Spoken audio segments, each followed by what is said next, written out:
Cool. So I'll get straight into it. Any questions that you have along the way, by the way, feel free to pop them in the chat. I'll kind of keep it just by my right hand side over here, and then I'll whiz through it at the end if I've got some time to just like get some quick fire questions in. So we'll get going from here. Right.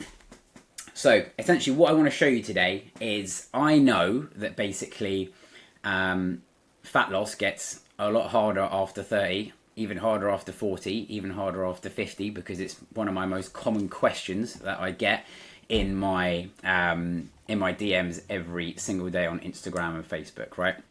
So what I want to try to do is try to guide you through how to sort of navigate all of these challenges that you're coming across. And if you know me, I try to give it to you in like a no fluff, no gimmicky kind of way. So I don't do anything like crazy restrictions or anything like that. I want you to do it in a really like sustainable way, right? So the goal of this masterclass, like I said, to give you a lot of take-home points that you can learn about nutrition, training, mindset, learn about how you can actually make your body start to work for you, and hopefully give you a few of the challenges, but actually give you some actual solutions to what you should be doing, right? And how to combat everything that we'll talk about today, right? A special bonus for all of you lot if you haven't got this already. If anyone's got my ebook, let me know in the comments. Let me know how that is. But if you want a little special bonus, basically I've made this even easier this time round. You can either, excellent, great, love it all in the comments. You can either scan this barcode, which basically takes you to the checkout page, and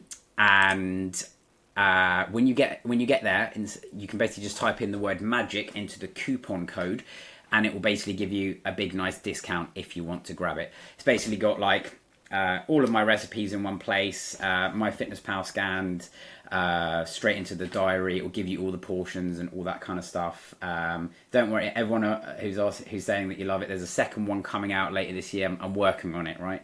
But yeah, like hopefully this is going to be like a really, really good tool to make the whole nutrition stuff easier. So I'll just get that in at the start, and then we'll kind of get into the meat and potatoes of everything. So what makes this different, apart from the fact that that's a picture of me in Thailand washing an elephant, is I'll give you a little bit of context about me. I'll try to keep it really brief. So essentially that's me and Oscar. He's really the star of the show. It's not really me, because everyone always comments on every video asking me to feed the dog. So that's a bit about me and the dog. But what I essentially do is I help women hopefully cut through all of the confusion that you sort of see online, but ultimately what I want you to do is get to a place where you can lose weight and keep it off for good, but do it in a proper sustainable way. Because I know that one of the most common things that people see online is they see a lot of information and it's really confusing. One person's telling you to like have carnivore diet, another person's telling you to take out keto, and someone's telling you that you shouldn't be eating bananas and stuff like that. Like I've seen that before. So hopefully I can cut through what is actually important in today's masterclass, right? And a little bit about me is I've actually coached, I've got here, 1,000 ladies, but to be quite honest with you, probably about what feels like 15,000 at this point, especially in the last couple of years. And I want you to basically look and feel your absolute best. And just a little bit about me in case you don't know. I live in London, and I've got a ladies only boot camp as well as all my online stuff, which I've been running for about 10 years. I live with my dog. I like to do a lot of outdoorsy stuff. So I like to do stuff like hiking, biking, all that kind of stuff. In my spare time, I really like the outdoors, and that's my mum there, who I have got into strength training. She might look all innocent and sweet there, but on a Monday morning, she's actually in the gym with me, doing some squats and doing all that kind of stuff, because I realise how important that is. So we make sure that we basically put that into her training, and anyone who says that I can't do anything because I'm too old and all this kind of stuff, there's always workarounds. My mum has a dodgy shoulder and she's 68 years old and she's still basically doing what she can, right? So if she can do it, you can do it too.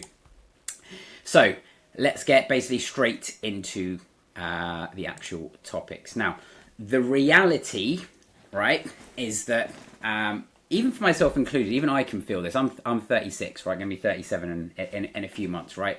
Is that years ago, like 20, 30 years ago, when you're in your 20s, right? Everything just feels so much easier, right? You can skip meals and basically it feels like weight falls off. There's no real stress, no overthinking. You don't really have to think about so much about food, and you sort of just, it's just part of your routine, right? And generally, when you do stuff, everything just works a lot quicker. You recover quicker. You see faster results. But the reality is that as you get older, like things change in your body, and your lifestyle changes. A lot of different things change, and we'll talk about that in a bit. And everything just feels like just a lot more challenging. You feel like you're doing things right, and you're doing all these things that people are telling you to do online, but it's a lot more challenging, and it's not quite working. You follow stuff and it doesn't really work. Your body feels a lot different. And essentially there's three like key things that happen, especially like after 40, right?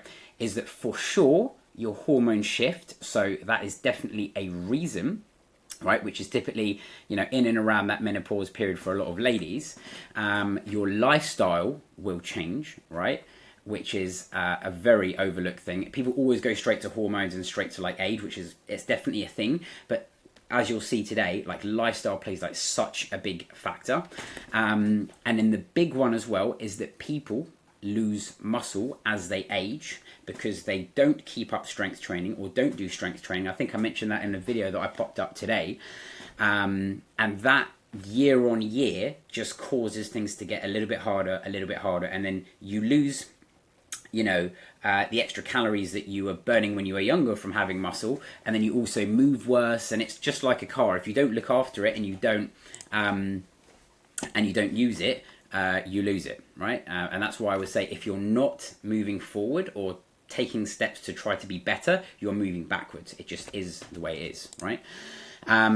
And I try to say to people as well, what do you think the cost is of like not implementing anything that maybe we talk about today, looking after your nutrition, looking after your health? Is that essentially people just end up in like yo-yo cycles if you don't have any kind of sustainable plan in place, and you end up basically wasting time, you lose confidence, you start to get more health complications, and that's when people start to do something and they start to take action when they go, oh, my knees hurt, oh, my blood pressure's high, oh, it could have been like I've just had like a random heart attack. I've seen all this kind of stuff before, and then they do it, right?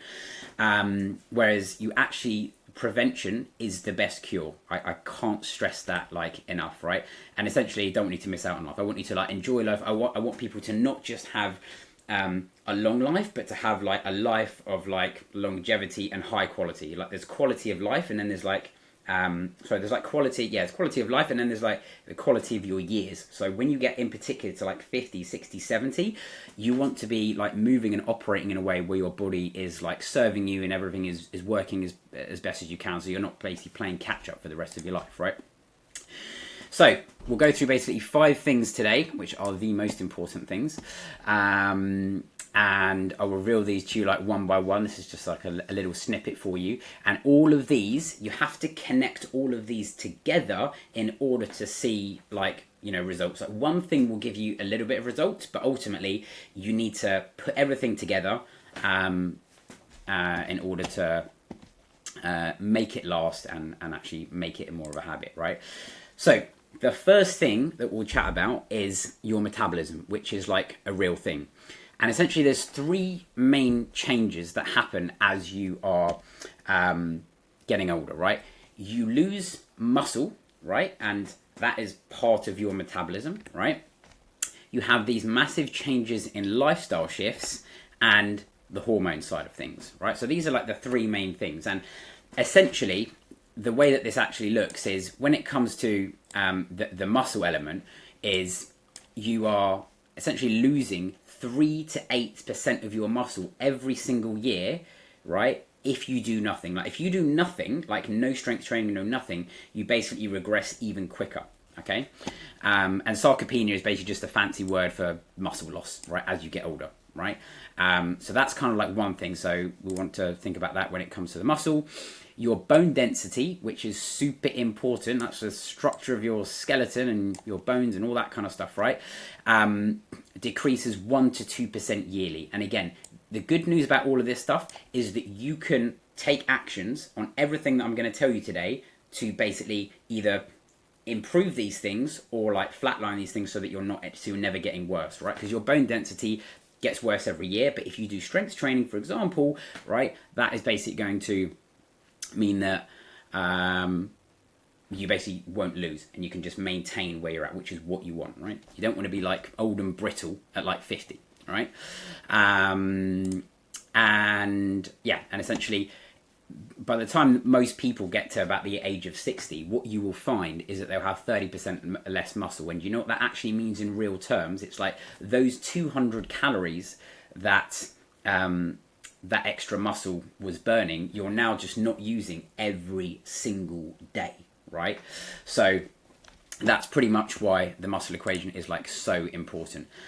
And lifestyle, honestly, super, super important. And actually, this is probably one of the bigger drivers, and people just kind of overlook this when it comes to like, you know, making progress as people age. When they get older, everyone just sits down and they do nothing, right? People just move less, and we all do it. Like when you probably went out for fun and you probably just moved more just from like dancing on the dance floor when you were 20, 30, you're just more active, you could do more. Whereas now, like sometimes you come home from work, it could be kids, family, work, anything, and you're just tired and you just want to sit on the sofa half the time, right? And the calorie difference between someone who is like less active as they age and compared to where they were in their 20s, again, is like another 200 to 400 calories of difference. And you'll see exactly what I mean in a minute when I show you a really cool example, right? And again, this basically means that you burn fewer calories. And then as you age, right, your body is slightly, how can I put this? Less receptive to taking in like nutrients and even protein and stuff like that, right? Which is why, like, yes, you need protein, but it becomes even more exponentially important as you age, because maybe to elicit the same response when you were 20 or 30, you can get away with having, you know, close to kind of like your targets, but now you need to work a little bit harder, make sure that your food quality and your sources are like coming from better places. And I actually just realised I haven't even changed the bullet points on these. But essentially, protein is like really important, right, when it comes to this. And here is like a real example that I want to show you, right? So we've got Sarah over here, who is 25, and we'll go through, like, you can ask me these things as we're going along, like, and in the questions and stuff like that, right? But for her, every single day, she will burn around 2,200 calories. That would be her maintenance, just using her as an example, because her body just burns, you know, 1,450. She does about 10,000 steps, and she has, like, you know, a good amount of muscle on her body. But Sarah at 50, right, actually burns slightly fewer calories because your body is just a little bit less efficient as you get older. She does fewer steps, and she has less muscle, right? And you can see it's such a massive difference here, right? And her maintenance could be, maybe it's not this extreme, but I see it all the time. Her maintenance could easily be about, you know, 1,460 calories or 1,500, right? And the difference here can be anywhere up to, for a lot of people, it's like 200 to 600 calories, like every single day, that you don't really realise because it just creeps up on you every single year, right? So that's essentially like a real world example of how that would look. And I just wanted to give you an example here of like Kat, who really incorporated and kind of took this on board. And before she started, right, she was like stuck in like just endless cycles, was just really not happy with like where she was at all, constantly exhausted. And yes, the weight loss is good, but it's like the weight loss is amazing, but in terms of like the actual weight loss, like what does it give you? You know, for her, it basically doubled her energy, like dramatically, obviously slimmed her waistline. This was actually in around 6 months what she did. She did like a massive transformation and obviously like completely boosted her confidence. So that's the first thing that I just wanted to say on the metabolism side of stuff.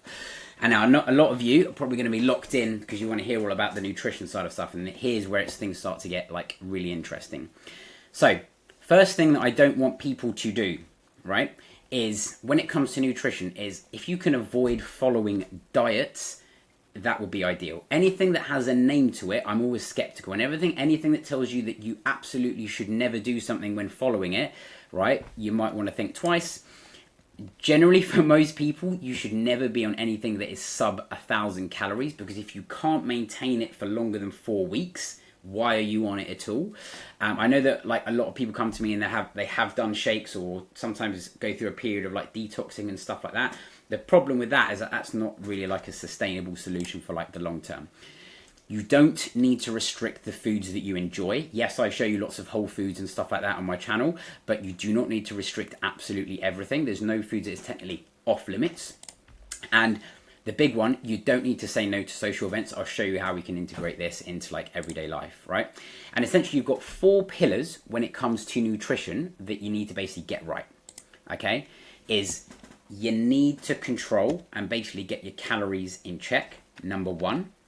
You need to make sure that you are prioritizing protein, right? I can't stress that enough, because the only 2 like things that really give you a meaningful impact with your nutrition is calories and protein, right?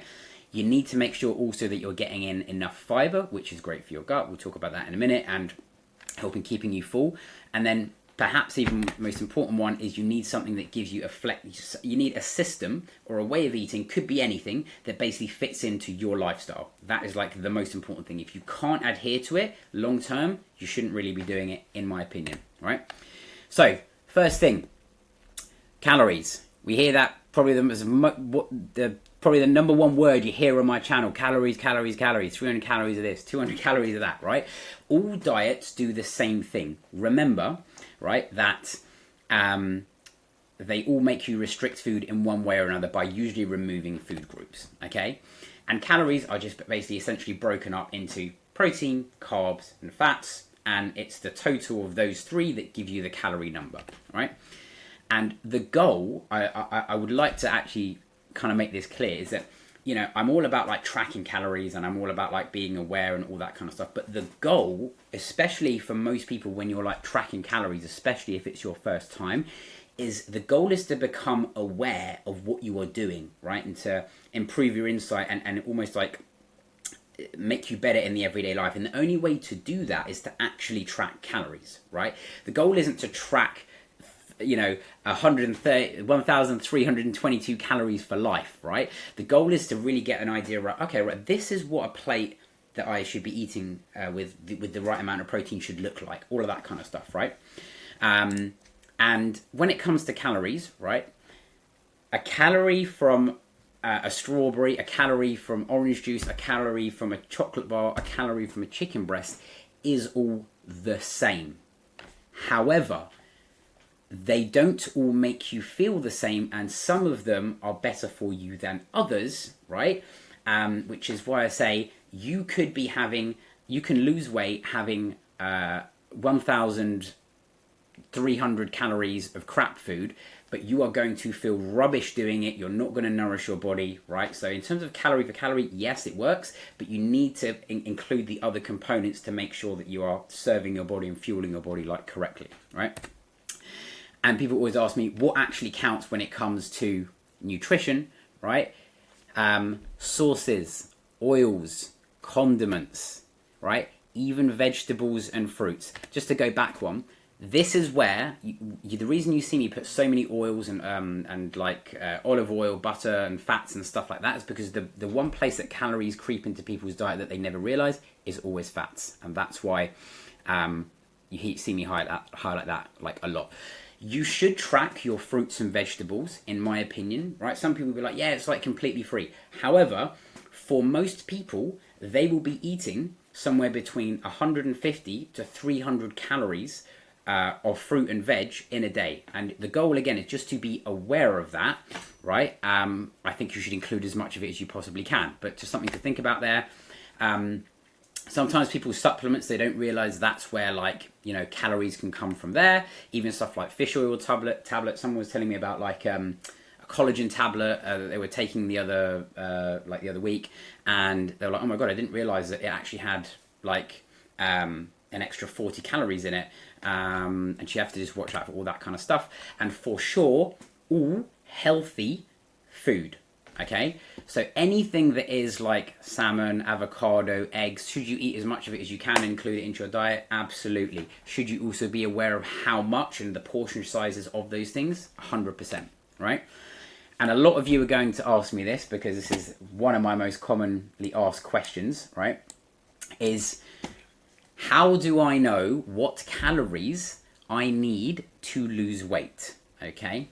So I'm going to try to keep this really simple. And again, you can ask me this in the Q&As, and I'm sure you'll have loads of questions, so make sure that you're jotting these down, right?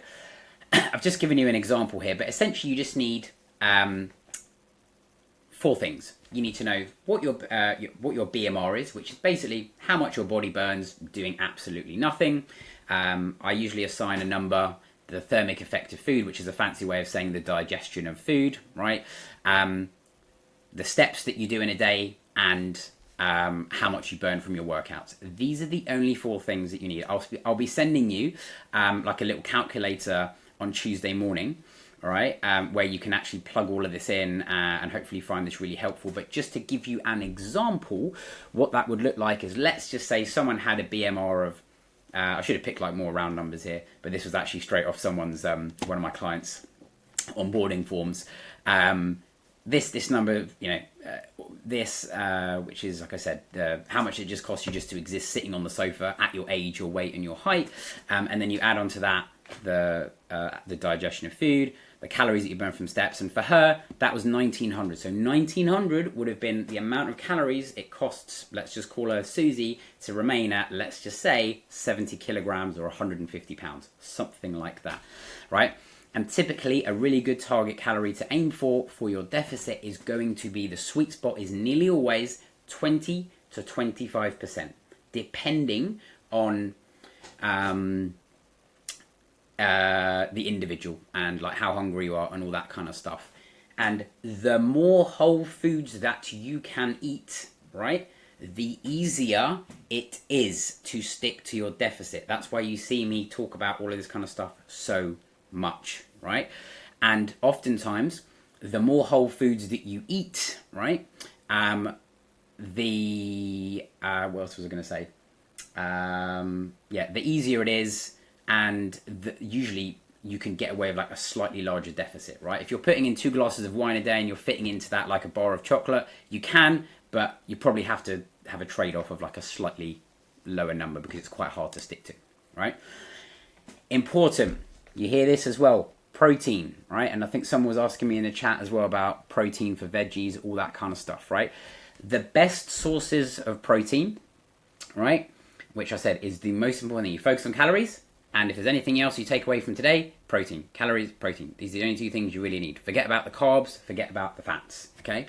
The best sources are going to be essentially meat, eggs, fish, and dairy, and like whey protein, and that's pretty much where you can get it from. So if you're vegetarian, it's actually pretty okay to kind of get to your protein target. If you're vegan, it's always a lot more challenging.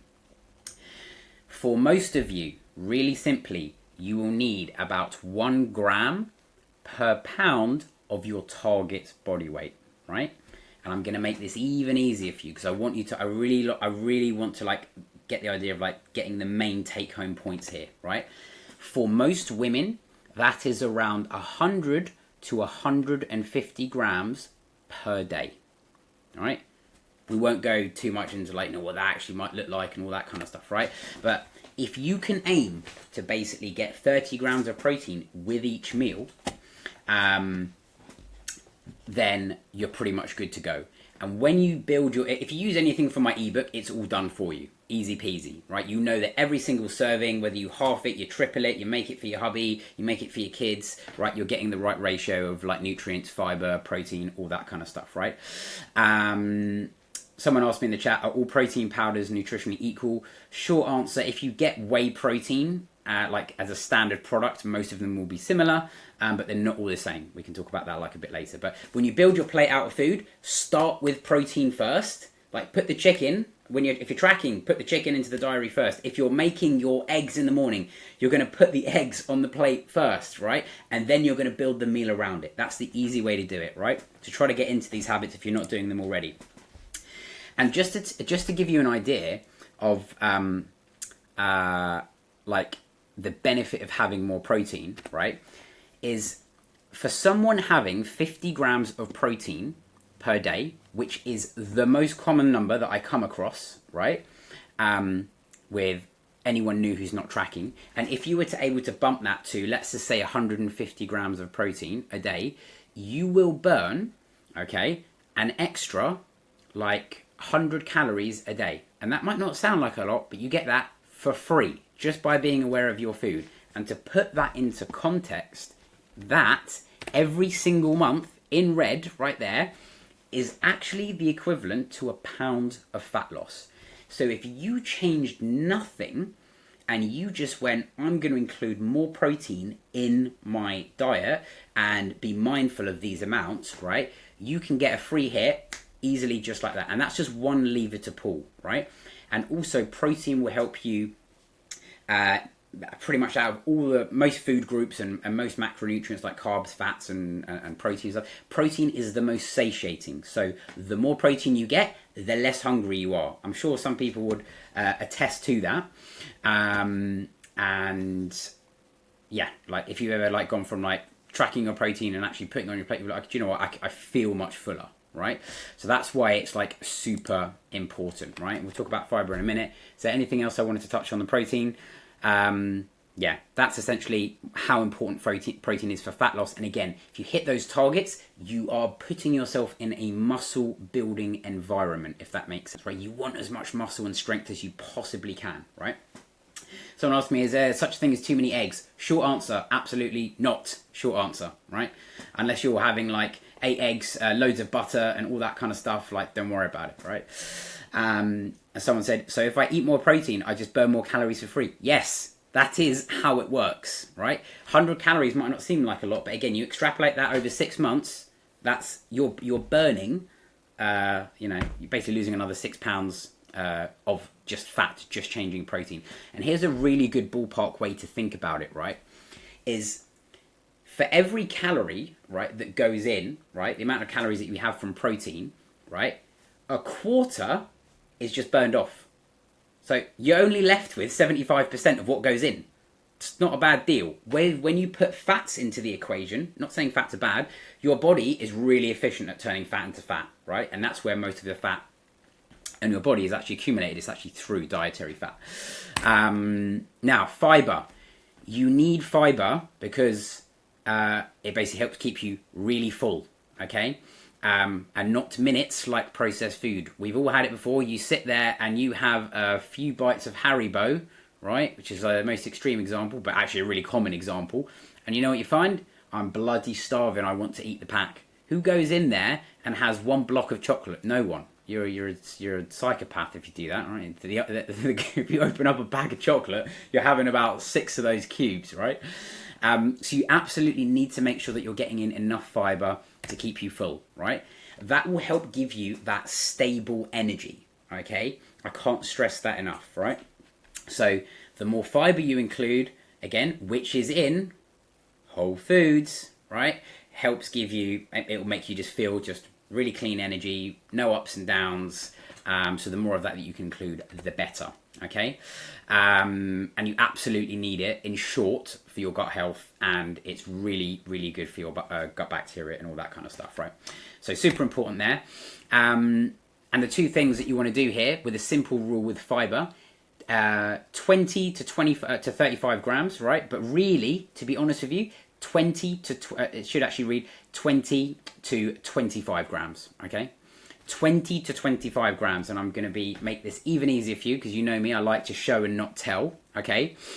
Which will mostly come from like fruit or veg, all right? And people always like, well, what foods contain fiber? Is this good? Is it like what all whole foods serve different purposes, right? Like protein, like chicken has loads of protein but no fiber, right? And it's like berries have no protein but lots of fiber and lots of nutrients. So lots of different foods serve different purposes, and you have to kind of get into thinking food, like that. But you're going to say to me, so Adam, what foods have loads of fibre? Now, let's just go through a couple of these so you've got some good example take-homes, right? You want the highest fibre fruit? Go eat yourself some raspberries or some blackberries, right?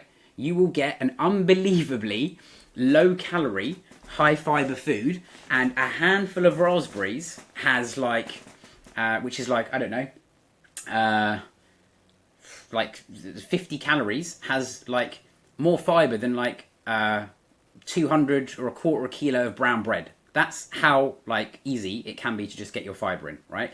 So fruits like raspberries, pears, apples. Again, not all foods are created equally. It's not just like all fruits contain fibre. Again, everything just, and that's where like a little bit of awareness and education comes in, and that's what I try to show people. And then vegetables like broccoli, Brussels sprouts, carrots, all of these things, really, really good sources of fibre for low calories, even better, right? So I tried to calculate here for you as well, just an idea of, how much fibre you get per 100 calories to give you a good idea here. Now, carbohydrate sources, which you should include, right? So stuff like lentils, stuff like quinoa, stuff like chickpeas, super, super high in fibre.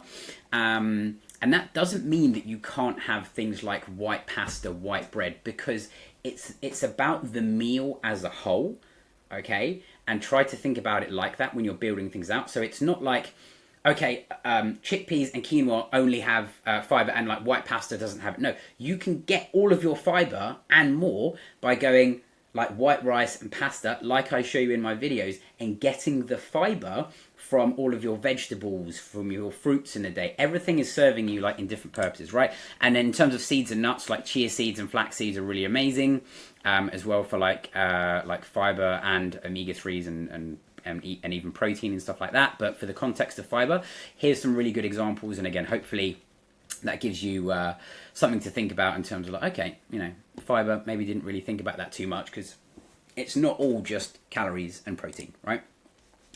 And then when it comes to the fourth pillar of nutrition, possibly the most important, yes, you have all this information, but how do you fit that into the real world, okay? So for sure, an 80-20 rule at minimum would be great. So 80% of foods that you enjoy. And like, I don't necessarily recommend someone go from, Adam, I'm having a digestive biscuits all the time. I hate fruit and veg, all of that kind of stuff, to just going like, okay, you must now eat completely like the most nutritious food that you can possibly eat, okay? It's about like making small steps every single week to build habits so that, in like 1, 2, 3, 4 months of doing it, you just get so much better at it and your body adapts to it, right? Now, social event strategies. On my live calls in my coaching every single week, we go through this. They're like, Adam, we're going to this restaurant. And they send me menus, all of this kind of stuff, right? A good way to kind of look at nutrition when it comes to going out, in my opinion, is when you have your calories and what you're trying to eat, try to look at your targets, like steps, like nutrition, like protein, over the week. It's, yes, you're aiming for daily targets for your calories and stuff like that, but really what you're trying to do is you're aiming for like, okay, my deficit is like, say, 3,000 calories per week. How close can I get to that? That will allow you to have days where you kind of go, yep, normal day of like deficit, and then you have one day you can bring it up to maintenance, and then another day you bring it back down, and then you kind of just get straight back on it, okay? Easy peasy. So that's the best way to do with like social and social events. When you go out, again, maybe for, I don't want to spend too long on this, but yes, aim for higher protein foods, try to make like good habits, and I go through all of this sort of stuff, but for sure, that's a really good way to kind of just look at like eating out as a whole. And the goal of when you go out, do you know what the goal of when you go out is? It's not to have that meal or even that day in a deficit. The goal is, how can I not go 3,500 calories and just go, do you know what? Let's see if I can keep this day pretty reasonable. And honestly, when people go out and have wine, lots of yummy foods, that's great. But if you're unaware of your food choices, it really racks up.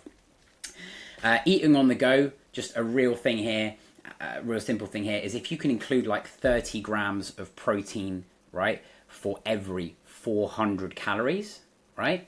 That's a really good like ballpark to go with, right? Amazing. So if you pick up a sandwich and it goes tuna, and you look on the back and it goes 400 calories, 11 grams of protein, pretty naff. if you pick up, I don't know, any other sandwich and it goes ham and egg and it goes 33 grams of protein for, I don't know, 380 calories, perfect, great. So look at these things and use these as guides when you're eating out, right? Because you have to live in the real world. I do exactly the same. When I go to the airports, when I'm traveling, when I'm eating out and all that kind of stuff, right? And like I said before, weekly calories are so much more important than your dailies, right? You will make loads of progress if you just focus on the weeklies. That's pretty much all you need to do. And just something for you to take home here in terms of like, how do you know if you're like in a deficit and you have like signs of like, how do you know that your deficit is working essentially, right? So the first thing is your energy in your workouts are like high, everything's going really well, right? Your sleep is good. And then there's two really important things here.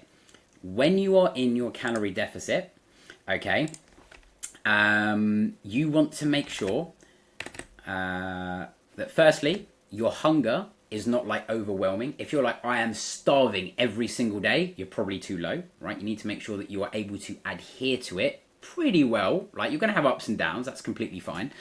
But the most important thing is here is that you can tick off these first 3 bullet points, right? And you are losing between 0.5% to 1% of your body weight per week. Really great guideline for you to go with here. So let's just say you're 200 pounds. You would be looking to lose between 1 to 2 pounds a week. If you are 80 kilos, then you'd be looking to lose approximately 0.4 to 0.8 kilos per week, right? And obviously not all metrics are just, are just weight loss. Absolutely, there's a lot more to track here, but just for most people who are like, you know, probably need to like drop 1 or 2 stone or something like that, it's a really good ballpark to go with, right? And Anna here is a really good example. She was with me for 90 days. So I think this is like really realistic progress. I try to show people what realistic progress is. And before she started, she was basically just like constantly on repeat every Monday. She was just like, I just can't get rid of this belly fat. I'm not really doing anything. I'm doing all these, a little bit of everything, and just didn't have any balance. And then after, right, actually implementing all of these nutrition strategies with accountability and with making sure that she was consistent with it, she basically goes, I'm in complete control of the nutrition. Everything seems a lot more effortless because as soon as you stop looking at the daily and you look at big picture, it just becomes like autopilot. And I'm really happy for her because she's basically able to go to the beach and she's like, I haven't worn a bikini in like, I don't know, 15 years. So that felt amazing, right? So that's kind of like how just doing the nutrition side of things can help you out a bunch. Now, the strength training side of things, or exercise, we'll call it workouts, right? It's, for me, a must. And when I mean strength training, girls, and if there's any guys here, same thing applies, right? I don't mean like going into a gym and lifting the heaviest weight and breaking yourself. I mean like the sort of stuff that I tell my mum to do, which is grab a kettlebell and let's just see what is the heaviest thing that you can reasonably pick up and just do some basic squats. It might be doing squats off the sofa. It might be doing home workouts. It might be doing something. But, you know, it's not just all about cardio. It's really important to implement the muscle side of things as well, okay? So you need to do just a basic strength training routine, and this will be me tomorrow at lunchtime. This is what I do. If anyone see me on my stories, I'm here basically coaching the girls outside. And yeah, you need it basically to protect you against muscle loss, right? Again, as we spoke about earlier, the bone density, you need this to basically not become brittle and frail as you grow older, right? You can absolutely see like changes with your workouts within like the first 2 to 4 weeks in your actual lifestyle, right? And ultimately, when someone goes, I want to look and feel my best, right? You need to put the workout component in there because it's great that you can lose weight, right? We're eating all these great foods and we've got the deficit, we've got the numbers, yeah, great, all this good stuff, right? But you need the workouts to be toned, to feel strong, to be able to do stuff and to have longevity, right? That's ultimately what you want, okay? Someone asking me about timings in the chat, like most HIIT trainings are like 20 minutes, is that enough? Honestly, 30 minutes for most people ample, including warm-ups. If anyone's seen any of my workouts in my group, I think I've got about 3 or 4 people from my coaching here who jumped into live calls. You don't need anything more than like 30 minutes. Can you do more? Yes, you can. Do you need to? No, right? And remember, you know what else? More, online workouts are all in my online coaching.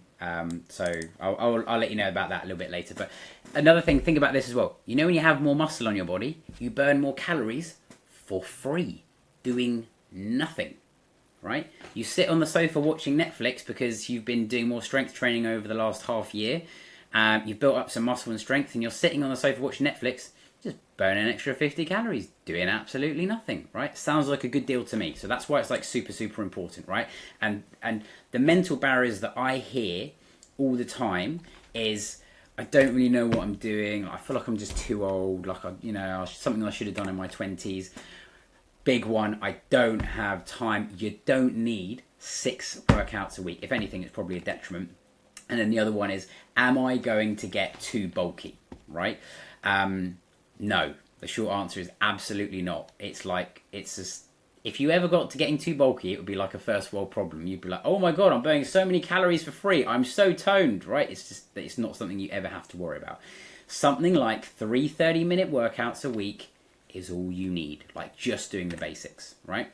And what that might look like, okay, is, like I said, 2 to 3 sessions a week, okay, doing really basic movements. I'm talking like squats, push-ups, and a row. If you did that, 70% of your entire thing, and you don't have to start off like really heavy. You start off on something that is like, you manage it and it's manageable and you're getting down the technique. And if you're a little bit more advanced, you need to make sure that you're pushing yourself just a little bit.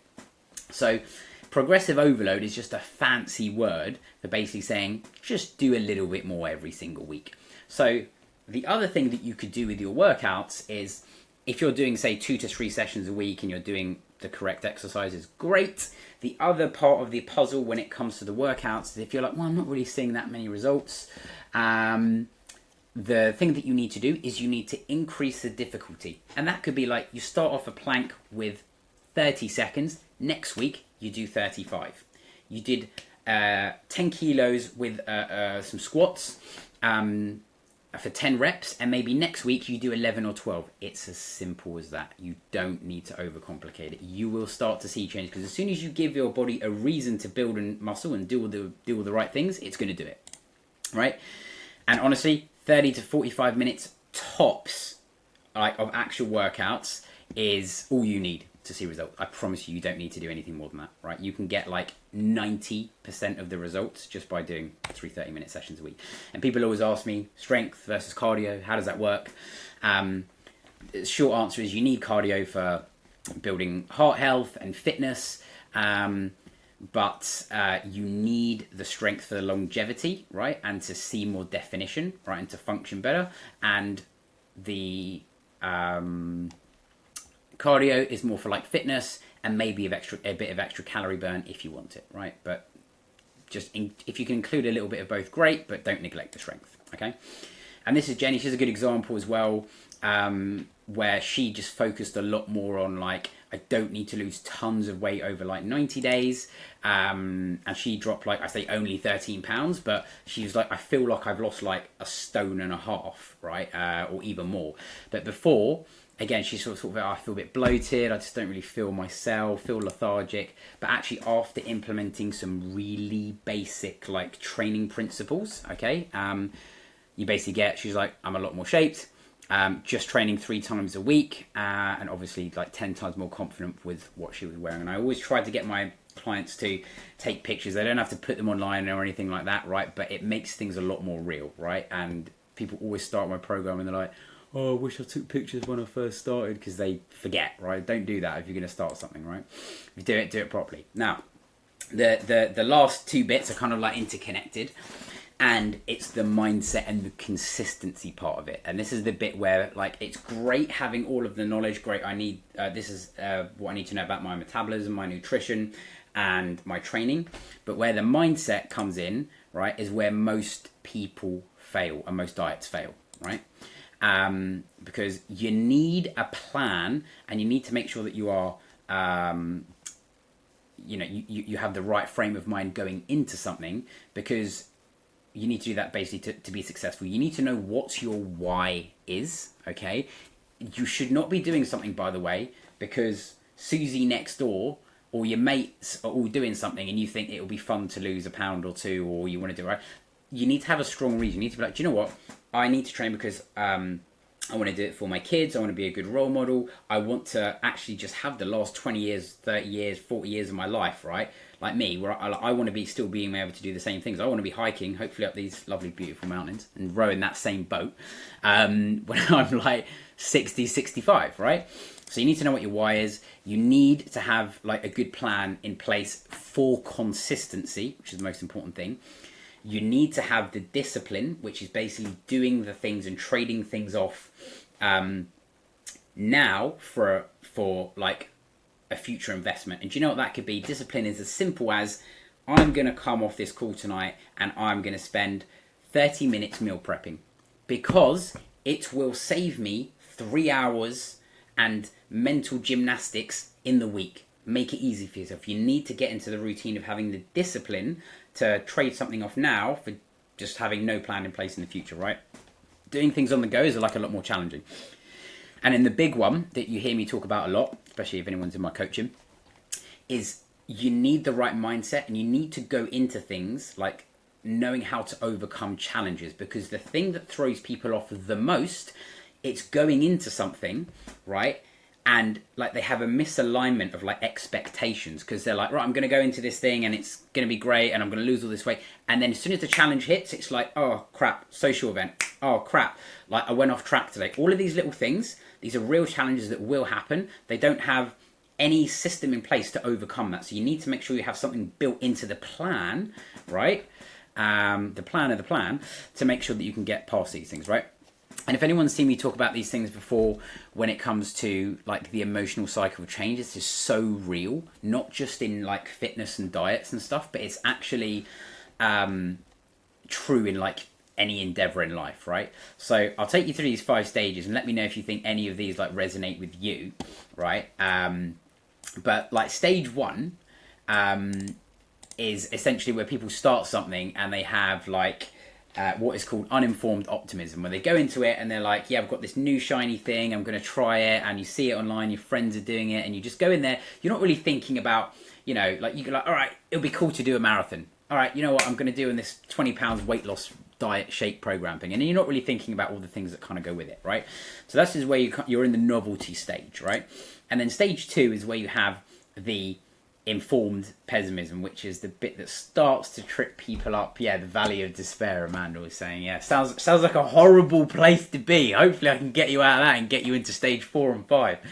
But stage 2 is essentially, that's where the first signs that like, this is actually going to be a lot more challenging than what I first thought. And it's like, oh, so you're telling me that like, if I go on a no carb diet, that means I can't go out for social events. Oh, I can't eat with the family, sitting in the corner with a plate of lettuce and a big steak, right?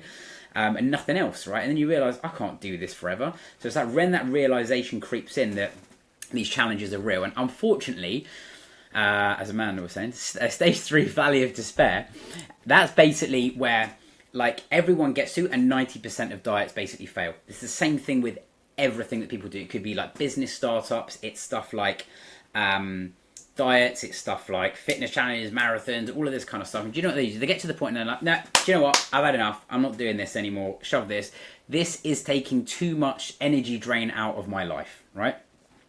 And they basically quit. They wait 2 to 3 weeks or 2 to 3 months, they rinse, repeat, and that is the yo-yo cycle of life, right? Unfortunately.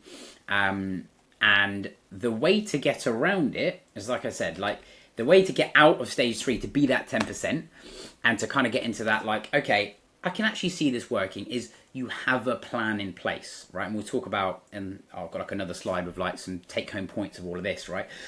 But essentially, you have like accountability, you have consistency. You've gone in there with like some you haven't gone in there armed with just motivation. You've gone in there armed with habits, and you're like, okay, when this happens, I'm going to do this. It's always like a if this then that, right? Sounds really boring, but if you can treat your weight loss like a business, you'll do pretty well, right?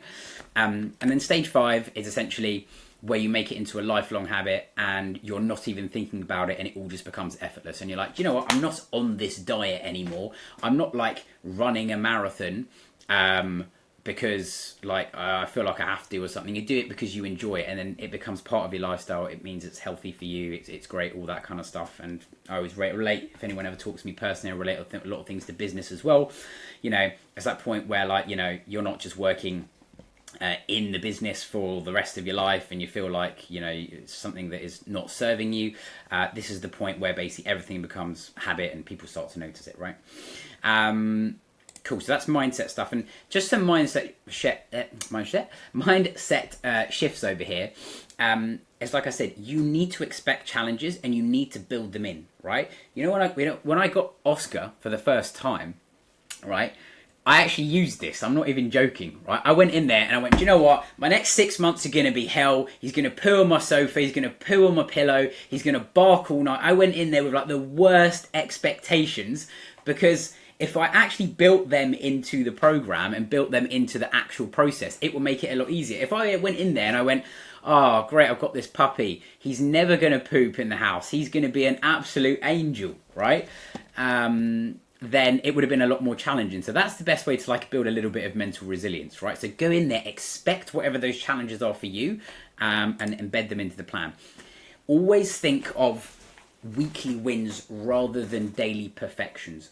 Get out of the mindset of everything is a day, right? I wake up tomorrow, I weigh myself, I'm 1 pound heavier. Bad, it doesn't matter. Like, it's just part of the process. You know that your weight loss is going to go something like this, right? So I always say to people, weight loss is never like this, sometimes or mostly like this, if anyone's looking at me on camera, and then occasionally can be wild swings up and down. Bake that into the equation. And yeah, you need to go into it with like I said, the whole lifestyle thing. Don't go into it with like just thinking quick fixes. All right. And some practical stuff for you to take away. Like I said, like a bad day does not equal a bad week. I can't stress that enough. Sometimes you can be perfect with everything. And I've done my workouts, I've hit my protein.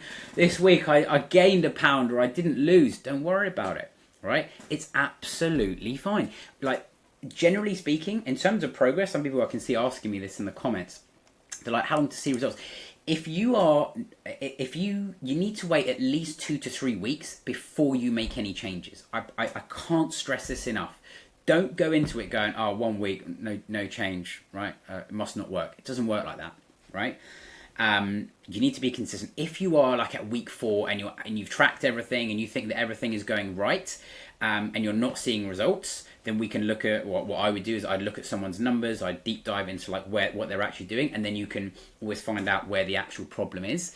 But nearly all of the time, if you're doing the most important things, you track calories, protein, you focus on the fundamentals of workout, and you go in there with a good plan, like meal plan or like mental plan, all this kind of stuff, right? You do that for 3-4 weeks, you're going to see progress. I have no doubt about it, okay? And it's also important to know that you can absolutely, on the progress kind of thing, see non-scale victories. Sometimes your weight might really shift and might not feel like it's shifting for a week or 2, right? But you know what? You have more energy. Your sleep is better. Do you know what? I feel stronger. I feel like a little less bloated. I feel like I'm just feel like a little less flabby, right? Whatever it is, right? So all of that is absolutely different things that you can monitor and track, and oftentimes they're not something that just go hand in hand with each other. So sometimes you might not lose weight, but you feel like, I feel a bit slimmer, and the next week you're like, I feel roughly the same, and then the weight drops. So everything is like sometimes lagging behind the other thing. And make sure that you have good social support systems in place, because when it comes to that, you are, what's the term? You are like the summation of the 5 most important people in your life. If you're around people who eat crappy food, who've got terrible habits, you're going to pick up on that, right? Number one prime example is my girlfriend, when she first met me, had pretty bad habits, right? And then I didn't even tell her to do anything. She just saw me and she was just like, this guy just does it. He just does it. He just does it, right? And eventually she just picked up on it. She picked up on it, and then she got better and better. And that's just like, living together and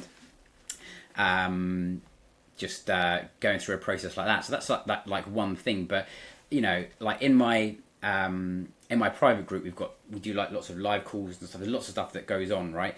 But like everyone's always sharing different things, and people are coming in, and they get so much value. I think the live calls, people love them so much because I answer everyone's questions and stuff. But everyone's like communicating and talking with each other, and they're like, oh, do you know what? I'm not the only one who's like struggling to get to my protein target, but I can get to my calorie target, and I've got lots of take home points and that. So surround yourself with the right people, right? And Jem, who is an amazing example of what it's like to basically be same place, different person. When she first started with me, she was basically panicking all the time about bad food. She was like, can I eat this? Is this good? Is this bad? All the time, right? And she was like, basically ready to be like, you know what? I can't really do this healthy eating thing. It's just like, it's naff. It's not for me, right? And she was always avoiding like beach holidays. But after she again implemented all of this and kind of put the principles that I put in with my coaching, she had like a 10 times better relationship with food. She gets glowing compliments every single time. Everyone's just like, oh, Jem, what are you doing? You look amazing. What are you doing? What have you done? I can't believe that was where you were before. And that makes her feel even better about herself when she feels 10 times taller, even though she's like 5'8" or 5'9". And obviously doubled her energy as well, right? That's a bit about that. And the last thing, just 2 slides here before I kind of start to round things off, is can I give you something where you can integrate all of this together and make it stick in the real world, okay? Because that's the whole thing. It's easy knowing what to do and even knowing that you need to have the plan and all this kind of stuff, right? But as soon as people like leave and go into the real world, it usually all goes to crap, right? So what I try to say to people is, if you can do this in like 4 little stages here, because I always like to operate in 90 days, because 90 days was the perfect amount of time for this kind of stuff, like for weight loss in particular, where you can see change, but it's not like overwhelming where you're like, oh my god, I have to do this for a year. Like you can see really meaningful changes in a reasonable amount of time. But spend the first 1 to 2 weeks like building the foundation and and building the habits, right? That's where I say, don't quit after 1 week. Don't quit after 5 days. You need to give it minimum 2 weeks. So that's where like, don't worry about like the weight loss so much. And like I said, if some of this stuff is new to you, you need to be like, right, I just need to get like meal prepping. I just need to just like get 2 workouts in instead of 0. I just need to like get a good hold of protein. Let's just get like build a bit of a foundation. So that's kind of what you need to do in the first 1 or 2 weeks. Weeks 3 and 6 is where you start to like build momentum typically, right? And this is where you'll start to see like, okay, I'm seeing some changes here. I can feel the difference, and you're getting positive feedback from your inputs, right? And you can start to make little tweaks like, okay, right, I've got the calories down. How can I tweak my protein to kind of get just a little bit closer to my target? Is there anything that I could swap with that breakfast every day to just make it a little bit more higher fiber, just make a few little changes, and you start to just really start to build, right? And when you get to that sort of week 7 and 10, that's where you start to look back and you're like, Jesus Christ, I've lost like a stone and a half, right? And you really start to buy into the process, and you start to become effortless. The people who do really well with me, the really, really good ones, are the ones who like follow these pillars and they stick to it, and they're like, yeah, just losing weight effortlessly. I'm just doing what you told me to do, right? And then 11 and 12 typically is a really good like sort of point, having a little assessment. I always do like another follow-up call with my clients, but basically having it just integrated into your life. And people always go, how am I going to continue this after I've done my coaching with you, or after I do this, right? 12 weeks should be more than enough time, right, for you to go, right, I feel really good about doing this. I feel like I've learned so much. I'm doing so many habits, and you're incorporating everything in, right? So that is how I would kind of be integrating this in terms of like a little mind map for you into the future, right? And In terms of all of these people, this is kind of like what you can expect. So that's Kat from the first one. This is Anne. This is Sesk. I've got another actually like 5 testimonials that I really need to upload from the last 2 months from my coaching, which has some absolutely amazing results. I'll be posting those in the next, hopefully the next few weeks or so. But yeah, like lots of, and everyone's progress, by the way, is different. Like not everyone is here to like lose 30 kilos or 60 pounds. Some people just like, do you know what? I just want to like lose 5 or 10 pounds and tone up and just build my strength and muscle. Absolutely. That's great. I can help you with that. You can do that. You know, your goals don't always have to be like really extreme. So that's pretty much how, you know, what results look like in the real world. I always like to say to people, right, is it possible that you can know everything that I've spoken to you about like on this webinar and still go away and fail, right? You can, if you don't have any kind of personalized feedback, anything where someone is giving you like little tweaks and changes, which is the second one. And the big one, if you don't have any accountability. Like accountability, people always come to me for accountability. It's one thing they want the most. Well, Adam, sort me out my numbers, do it all for me. I can do that. That's what we do. We're here to make your life easier. But really, people need accountability because doing it alone is so much harder. So what you do need is personalization. You need something that gives you weekly feedback and adjustments. It could be writing stuff down. It could be like tracking food. It could be check-ins from me and coaching, all of that kind of stuff, right? To actually give you consistent progress and someone or something where you can actually get like questions answered all of the time, right? Because you don't want to rely on just guesswork all the time. You want to know, this is where I'm going, this is where I'm heading, and this is how to do it, right? And for anyone who wants to know, there's basically like a one-time opportunity. This is, I'm very like open up front because I know a lot of people are like, Adam, when are you doing like your next intake of coaching? If you're someone essentially who wants to lose somewhere between, you know, 15 to 25 pounds or more, you're someone who wants to skyrocket your confidence, and you're someone who wants to look and feel amazing in not just 90 days, but like way beyond that to make it something that is a lifestyle, I'll kind of just share with you what that opportunity is to work with me. Because ultimately you have 3 options, right? You basically can keep doing what you're doing. You can use what I've told you today and hope that it works, cool. Or if you want to do it with me, which is a really great proven way, then I can just show you that. And I'll just like whiz you through that like right now. So basically, I can only get 10 people who are on this masterclass right now, even if they're watching back on replay. I can only basically get 10 people in because the spots pretty much will sell probably like within, don't know, like sometimes I've had it all go on the call. Sometimes it gets to like an hour after the night. But like I said, I've got 10 spots for anyone who wants to help with their weight loss to basically get them looking and feeling amazing in the next 12 weeks.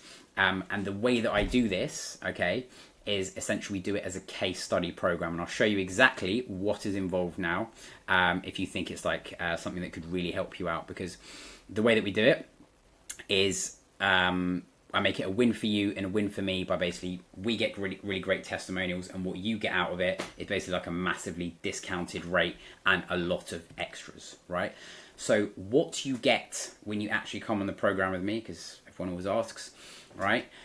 When you come on, you basically get a personalized plan so that you have complete clarity with your goals and you can get there as quick as possible without any guesswork. That's number 1.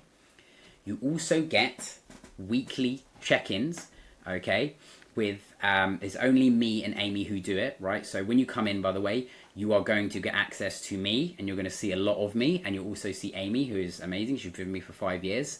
And yeah, in terms of like weekly progress check-ins, this is to keep you consistent and accountable. This isn't something where you fill out a form and like we go, yeah, okay. We give you video responses every single week, tailored to exactly like what you need to keep you consistent, right? We make sure we do that. We're big on like engagement and communication. This is not something where like we just dump you into a group and like you never see us again. You also get, this is a new one, which we've just put into the program because we're constantly making it better. You get follow-up calls at your milestones at week 5 and week 10 as well, like just one-to-one, so that we can basically monitor your milestones, see exactly where you're at, so that nothing ever gets missed. And I do these are the three live calls that I was talking about earlier. I host 3 live calls just in addition to all of the in addition to all of the support that you get. This way you can see what all the other ladies are doing. I'm on there live to get all your questions answered. I do like a morning, a lunchtime, and an evening, like 3 times a week, and we're constantly adding to this. And this also keeps you really motivated. You get the 3 workouts which are guided so that you can do them at home, in the gym, with or without weights, in under 30 minutes. If you need anything that is more tailored to you and you want me to help you with workarounds, don't worry, you're going to get all of this when you actually come on board. And then you actually get access to my Inner Circle private group where all the girls are chatting, and we're basically in there every single week, so there's plenty to do. And the reason that we do it this way, right, is so that you are never 1 to 3 days out from any kind of personal touch point. Like, you get notifications for your check-in, you've got live calls, you can message us in the app, you can you get one-on-one like onboardings and all of this kind of stuff, and like follow-up calls. It's like we try to make it as much of a bulletproof system, and we reach out to you if you are someone who is like, you haven't done what you need to do, right? So that's basically where we do it, right? So in terms of how we do it for the 10 spaces, for anyone who does want to come on board, I'm just really open and transparent. If you do want to do it, instead of paying like $9.99 for the entire 90 days, we basically give it to you for a massively discounted price, just over half price, for $4.95. And there's actually even a split option if you wanted to join. And this way, like I said, it makes it a win for you, a win for us, because we get great reviews and testimonials, and in exchange you guys get like amazing results, and honestly it works really, really well.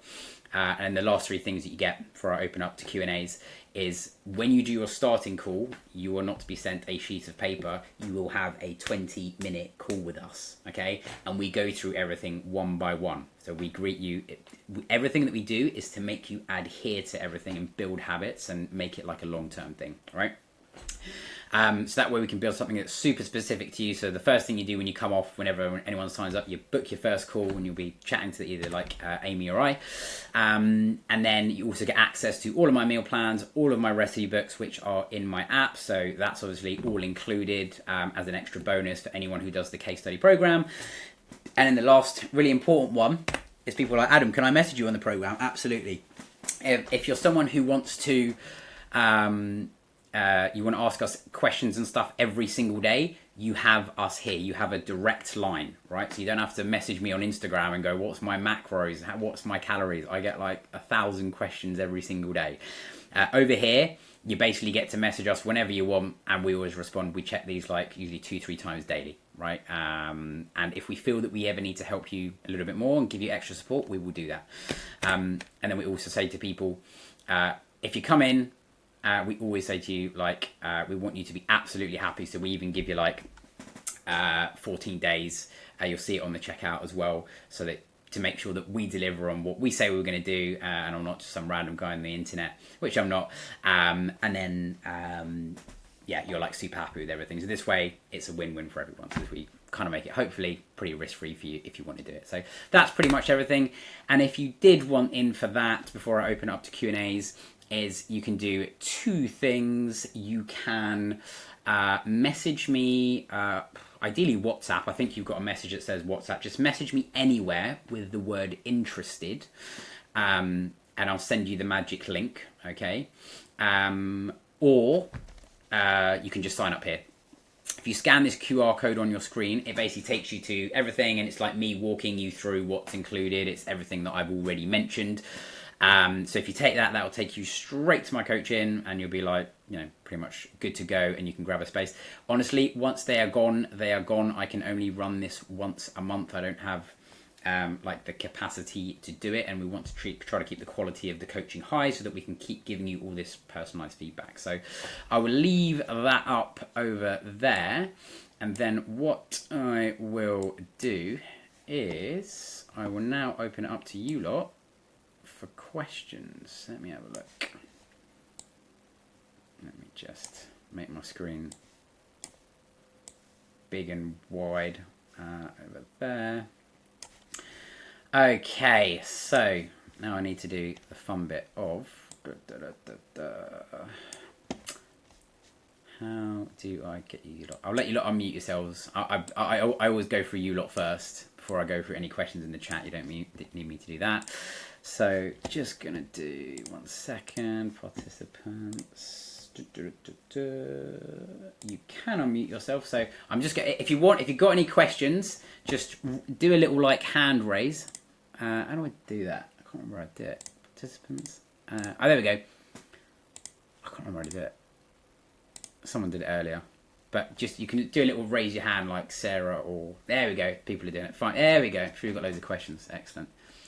But the first time I ever did this, it was like people were like, "Oh, too shy to ask him anything." Right? One person asked one question, and I was here for 2.5 hours. So be careful what you wish for. Anyway, as promised, I'll answer all your questions. So see if this works. Sarah, fire away. How do you sort of work out meal plans with a medication that's a weight gainer? It depends. That's probably like a more complex question for something that like I would go through like on an onboarding call. But it depends what medication you're on, because everyone's numbers are valid in terms of like maintenance deficit and protein and stuff like that. And then sometimes it's like, well, I'm on this like thyroid medication or I'm on this medication. How does that affect like weight loss? And there's lots of different factors that go into it. As you feel free to like share, or you can message. Happy for you to message me afterwards if you wanted to, Sarah. I don't mind.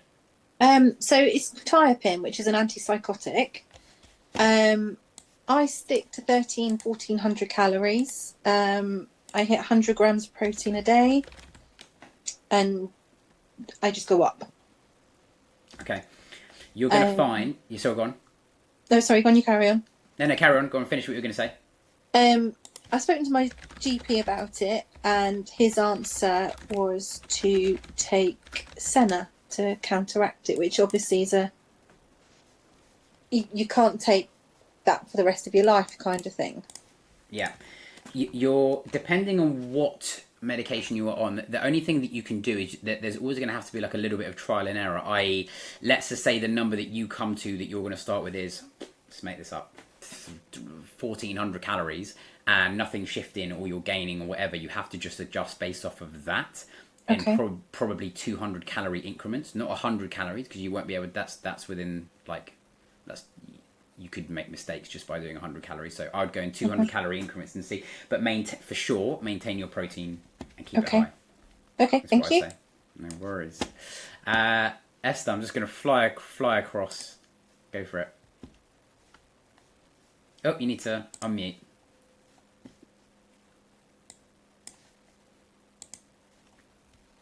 I believe in you. Hey, There we go. It's the first time I'm doing a Zoom thing. Thank you very much for all your explanation. I'm already doing quite some workout 5 days a week with Caroline Gervin. She's from Ireland, I believe. But for me, it's more the eggs. Are you allowed to eat every day so many eggs? Because normally there is a lot of saying for your cholesterol that you are not allowed to eat. Short answer for eggs, it's kind of no, right? Is the short answer, because I'll tell you why. Because eggs do contain cholesterol, but they also contain a lot of other things, and it's the dose of something, right, that can give you a particular effect, if that makes sense. So it's like cholesterol you actually need, right, up until a certain point. But if you go above, then but like you would need to be doing something like I don't know, like knobs of butter and loads of eggs. So like honestly, 4 eggs a day, like it contains like a bit of cholesterol, and it's also got like a lot of other like monosaturated fats in there, and it's a combination of things. The fat in eggs is not just cholesterol. So in order to you're fine. Okay. Okay, and can I ask one more thing? If you Absolutely. want to get so many protein intake, I find it quite difficult. I've been looking at all your cooking things, what you are doing, but can you eat, for example, yogurt twice, for example, for breakfast and maybe later in the afternoon again to get more protein? Yeah. If you, sorry, Yeah. No. I was just gonna say, absolutely, right? Where the yeah. protein comes from is actually not really that important. Someone asked me quite a similar good question earlier, in my coaching. She was like, "Is it all right if I get my protein from 2 scoops of whey protein in a day? Is that all right?" I was like, "Absolutely." Like Okay. you're putting it with your, it's like, and it doesn't really matter where it comes from, like, short answer, right? Because like protein generally is good, and all protein is going to come from pretty much stuff like meat, eggs, fish, and dairy, and all of them are just like whole food in single ingredient stuff anyway. So if you want to have 3 tubs of yogurt, power to you. I have probably like, sometimes I'm known to go through like 1 tub of Farge or whatever they call Faye. Sorry, I don't want to butcher that. Yeah. But I'll do that, and then sometimes I have meals on repeat. Right, whatever makes it easier for you. There's no point doing gymnastics going, I've had this. I have to get variety. And no, again, Yes. it's always thinking about like how food and nutrients, like they all serve you in different purposes. It's like you should get some variety. But anyway, long-winded answer, absolutely fine. Okay. Okay. Thank you so much. Thank No you. worries. Right, I need a name to iPhone 105. I'll let her unmute herself. Hi, it's Jill. Sorry. Hi, Jill. Um, How you doing? I'm fine, thank you. My question's around water. What are your suggestions? Because I've heard, it should be 2 litres, and I've heard it depends on your weight and your size. So what do you recommend in terms of water? And I've also heard that it does help suppress your appetite if you drink plenty of it. Yeah. So this is going to be a really fluffy answer, but the short answer is drink when you are thirsty, and I'll tell you the reason why. If someone will tell you to drink 2 litres of water, someone will tell you to drink 5, and I'm like, what's that based off of? Depends how many workouts you're doing. If you live in a hot climate, if you're doing 3 runs a week, and I'm like, yeah, you should get like I don't know, 2 litres, 3 litres, which someone recommended you online. You're like, oh my god, I'm drinking like 6. So it's very dependent, but a good ballpark for like as a minimum, probably like 2 to 3 litres is what the minimum should be, and then just add on top of that. Again, like when you work out, you're just gonna go through a litre of water. Probably just through the workout. Does it suppress appetite? Short answer, no. There's no crazy tricks that you can play. You can do it as like to keep you occupied. I mean, I've just got like a tea here, right? Which is, I'm just doing this just to stop me like picking at other stuff, right? So absolutely, you can put it in as like it's a good habit, but it won't do anything magically for like hunger or something like that. So yeah. So, how do you try and keep? Because my main issue is usually around cravings and boredom eating, like most of us, I guess. So how would you recommend? I mean, I know if I don't eat sugar, that tends to keep the cravings well and truly under control. Is there any other tips you've got about keeping your cravings at bay so you don't Yeah. tend to overeat? So it depends, obviously, where those cravings are coming from. So sometimes there will be like you said, they could be just like boredom. It could be kind of like you've dropped your calories and you're getting hunger from there. It could be like, I need some sweet cravings, all that kind of stuff. First thing is you need to make sure that you are armed in your house and in your fridge with like the right quality foods. So try to have a variety of snacks. Don't just be like, oh, I'm gonna have this like 1 low-calorie pack of crisps in the cupboard, right? If you can get like some frozen treats, like some ice creams. If you can have some like low-calorie snacks, like, I don't know, making this up, right? Like Baby Bells, or you can have some beef jerky, or you can have a set bunch of different foods that you can go to. I think Estelle was saying like yogurt for protein, and you can kind of put like berries and stuff like that on there. I would also, if you're someone who gets sweet cravings, try to include fruit in your day, so that you can kind of get a bit of that sugar hit with still getting all the nutrients and the fiber that it gives you. It will help reduce that. And if you really need like a sweet hit when you eat something, putting a little bit of honey on something is definitely a little bit more beneficial than something just like sugar, because you basically get like 3 times the sweetness for the same or lower amount of calories. So something to think about there.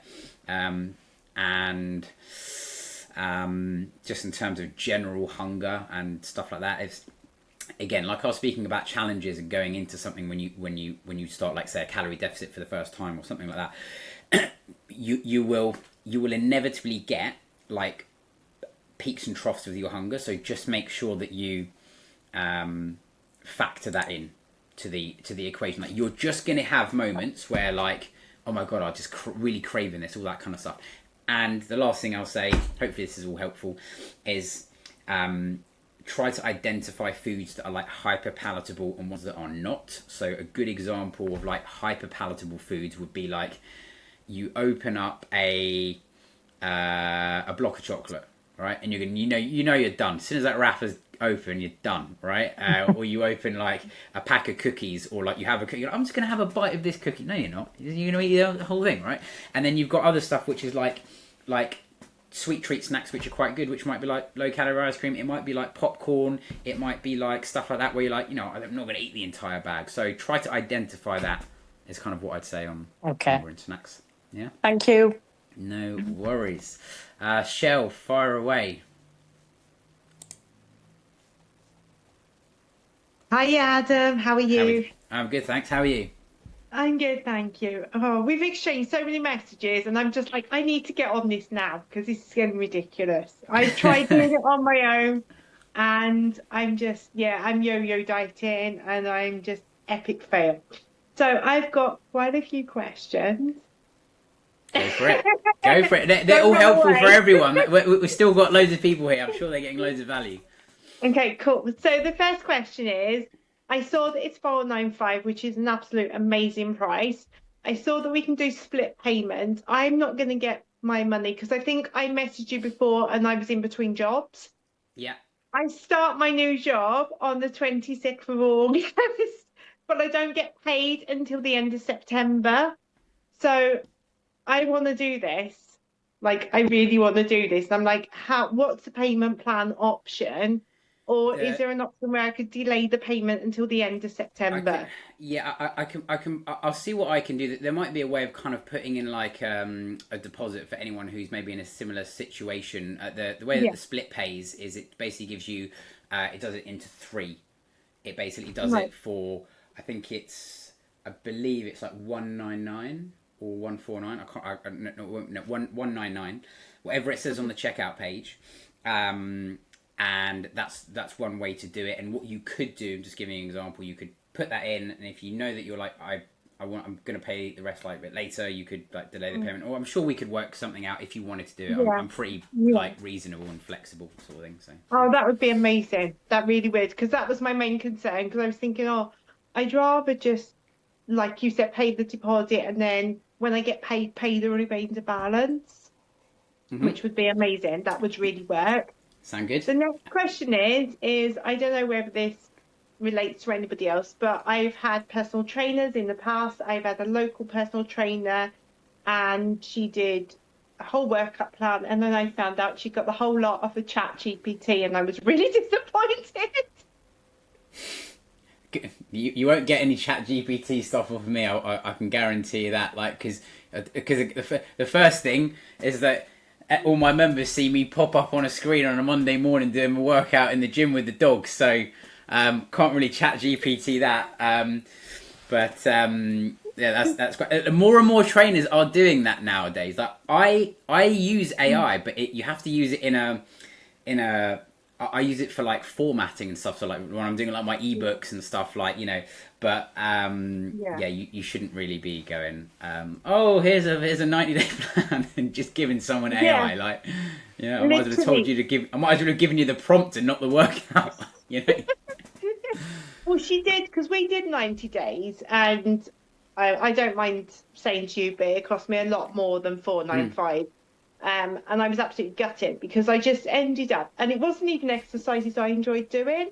So in the end of it, I was like, I'm not doing this no more because this really sucks, and I'm not seeing anything that I want to see, like any progression. And I'm not going to see progression because I'm flaking. I'm just going, well, I can't be asked for this because I'm not enjoying it.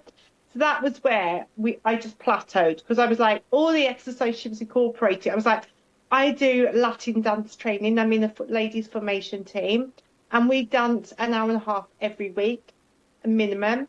We're upping our training to two nights a week, so it could end up being 2 hours or 3 hours a week training. And I do pole dance fitness as well. And I do that for an hour a week as well. And I was saying to this personal trainer, this is what I've got going in the week. It needs to work around that. But I've also got multiple sclerosis. So I can't have too much or I'm going to burn out.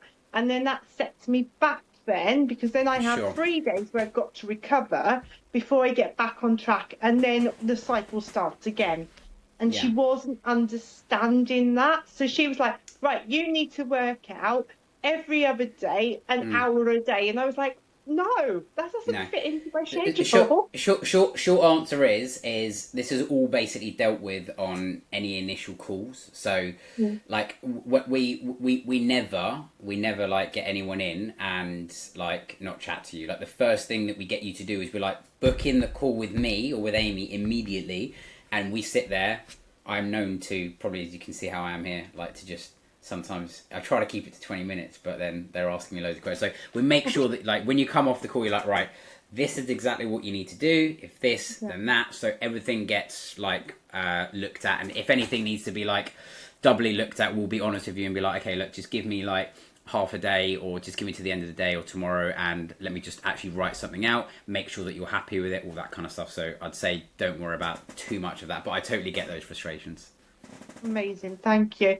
Next thing is I'm really crap with my steps. So if I'm hitting 4,000 steps a day at the moment, because at the moment obviously I'm not working and I'm literally pottering around the house, renovating the bloody house as well. But when I go back to work, it will be a lot more steps because I'll be placed at company's house in Cardiff, and there's a lot of floors to walk on. Sure. So yeah, so my steps are going to improve there, but it's just like knowing, because I know that they say, oh, step calculation, how many steps you need to lose weight, and then NHS is saying 10,000 steps a day, and I'm like, whoa, this is blowing my head. Is it 4,000, 6,000, 10,000? I'm like, how many steps do I need to do? Is that something you can help with? Yeah, this is all stuff that is again gone over. So we will tell you exactly like what you need to do and fit that into your lifestyle. There's the thing with steps, right? Is that you can lose weight doing 20,000 steps. You can lose weight doing 2,000 steps. And you can also gain weight doing both of those things, right? Yeah. It's the net balance of your, like, all of your actions. Now, the one thing that increased the amount of steps, let's just call it the magic number of 10,000 that you see all the time, that you will find is that more steps makes it easier to hit your protein target, right? And because you'll find that, like, if you're doing, say, 3,000 steps, right? Then your deficit, I'm making up a number, let's just say it's 1,200 based off of 3,000 steps, which is on the lower end, right? Then that means, like, you're going to be like, all right, how can I fit 100 grams of protein into that? Whereas, like, if your maintenance is a bit higher because your average steps are higher, it means that you can eat more and still lose the same amount of weight, and your protein doesn't have to change, because the protein goal is actually static for everyone, basically. And then it's just the calories around it. I've got so many wild people that I've coached. I've got one person who she works in a field of horses, and when she kept on saying to me, yeah, so I do 30,000 steps a day. I asked her 4 times on the call, just want to make sure, you said 30. And she's like, yeah, I like work with horses in the stable, and she showed me her watch, and it was like, fair enough. So I was like, yeah, so I'm gonna, she's like, so Adam, you're telling me I'm gonna lose weight on like 2,300 calories? And I'm like, yeah, absolutely. And she's like, yeah, probably fair, sounds right, because I eat quite a lot. It's because she does a lot of steps, right? So yeah, anyway, that's kind of like my take on steps. I kind of probably went off on a segue. But. That's fine. That's brilliant. Thank you. The next thing is I know that you do the workouts for us, which is amazing, and we've gone over that. But there's a gym down down the road from me in a spa, which works out cheaper. I'm a proper gymophobic. I'm terrible. It gives me massive anxiety walking into a gym. But I've been down to this gym that's in the spa, and they do memberships every month, which is perfect. 6 minutes away, so I haven't got to travel. I've got no excuses for not turning up, right? They've got weights machines there, and normally she said they're averaging about 1 to 2 people at any one time in the gym because it's a spa, not actually a fitness centre.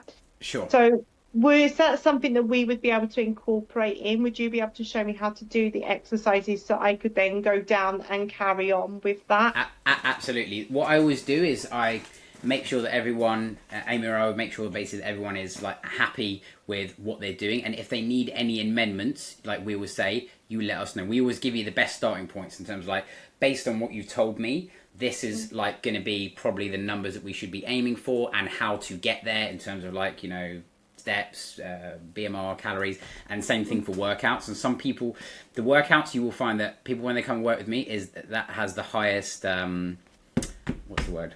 Like variability, because you'll get some people who are like, they're like, I'm not going to do any steps. Sorry, not any steps. If anyone gets 0 steps, you will probably die. Don't do that. If anyone gets these, if anyone gets, some people will come in and be like, I'm not going to do any workouts and I'm just going to focus on steps and nutrition. Absolutely fine. You'll get some people who are like, I'm training 5 times a week. Can you structure my training? Tell me what to do. And some people will be in the middle.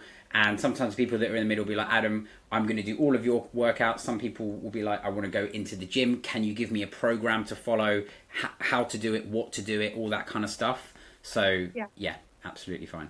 Yeah, because my thing is I need to incorporate my dancing, my 1 evening a week pole fitness, obviously the gym side of things. Because with MS, the most important thing is bone mass, you know, bone density and body mass, muscle mass. So I'm aware that I need to do more on the weight side, even though I hate it. But if I've got a nice schedule to work from, then I'm quite happy to go and just crack on and do that. Fine. On Yeah, the days you just want to know. Yeah, you just want to know like what to do, how to do it, and get weekly feedback on all that kind of stuff. Yeah, and trust me, you'll have so many touch points like every week. Like you can message us, you'll have weekly check-ins, you can join any live calls, you'll have scheduled one-to-one calls, all of this kind of stuff. So nothing will ever get missed. So don't worry about it. Amazing, because I want to incorporate swimming in that as well, because that's a massive relaxation thing when you've got MS. And the next thing is, best app would you say for tracking? Is it MyFitnessPal? Short answer, MyFitnessPal. You can't go wrong with it. It's probably the most tried and tested one. You can use the free version. You don't need anything else. Right, okay, I will download that. And the next question is probably a lot of last one, I promise. Go for it. Chocolate. What the hell? I love chocolate. I can't give chocolate up. Short answer, you can include it. You can include anything into your diet, anything, right? And you're like, that's individual to each person. Some people are like, I'm not giving up chocolate, and some people are like, I can give it up, or whatever, right? It's just that the general rule is if you can kind of go 80-20, like fit in a couple of foods that you enjoy, that is like an absolutely fine rule.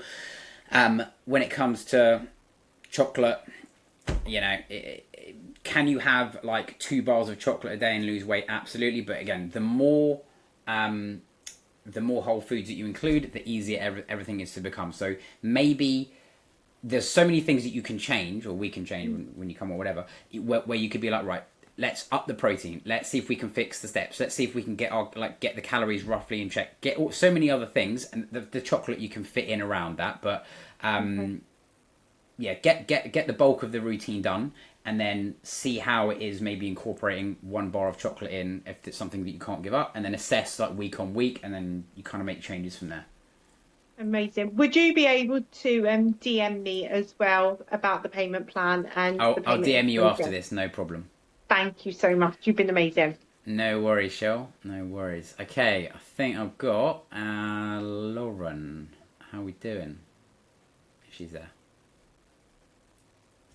I'll give her 5 seconds, 10 seconds to unmute.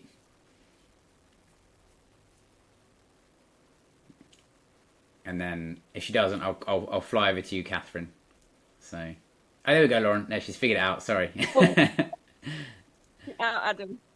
How are we doing, just a Lauren? quick one. You good? Just a quick one. Can you hear me? Got you loud and clear. Go for it. Last year I was 70 kilograms. I got down to like early 60s. I'm now at 64 kilograms. I want to get down to at least 60, and I'm really, really stuck. I do loads of the stuff that you've said. So can I come on your program just to sort of lose, I don't know, 5-6 kilograms?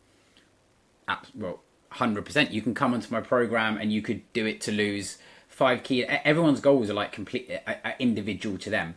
The reason why I always kind of use the numbers of in and around 10 to 20 pounds, which is actually in the range of what you're talking about anyway, is because that's what most people want to do anyway when it comes to some kind of weight loss. So you could absolutely use it for 90 days. And then if you wanted to, like, people always say to me, by the way, what do you do after 90 days? Obviously, like, we try to help you like long term. So if you want to do like a PIF discount and sort of stay for longer than that, you absolutely can, but we want you to be happy doing that.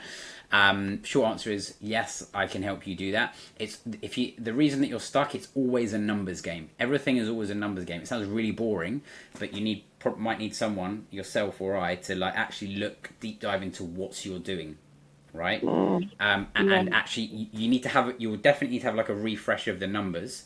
So you might want to be like, okay, right, what are you actually doing steps wise? What are you actually eating calories wise? Are you doing this? Are you doing that? Are you doing that? What do your workouts look like? Because sometimes people will say to me, I'm doing 5 workouts, 6 workouts a week. I had someone the other week, had a first call there, and she was like, training 7 days a week and I'm not losing weight. And I'm like, all right, what do your workouts look like? She's like, I just do these sort of squat things on an app in the living room for like 20 minutes. And I'm like, yeah, that's probably not going to cut it. So she's like, I said, you need to reduce your workouts down to 3 to start with and do them properly. And then she was like, oh, okay. So you need to get some structure in there, probably to begin with. Okay, great. Thanks, Adam. No worries. Catherine, fire away. Hi, everybody. Thanks, Adam. I love your meals. Thank you for putting them out there on Insta. I make them all the time, and it's so easy for me because I hate cooking, and my family likes them as well too. So that's so great. And the leftovers are super. I've got a couple of questions. I only want to lose about 10 pounds, which is a little bit, but a lot at the same time. But it's like the last 10 pounds. The last 10 is the hardest 10, yeah. Yeah, or the first 10 for me in a way it is, because I'm sort of at the right size, but it's the belly fat, which I effing hate. And it's and I'm also interested in knowing how, if you incorporate creatine and apple cider vinegar, whether that's anything that can help with digestion, obviously, and gut health, but the creatine with muscle building, and what you feel is better between Greek yogurt and cottage cheese and intermittent fasting. That's all my questions at once.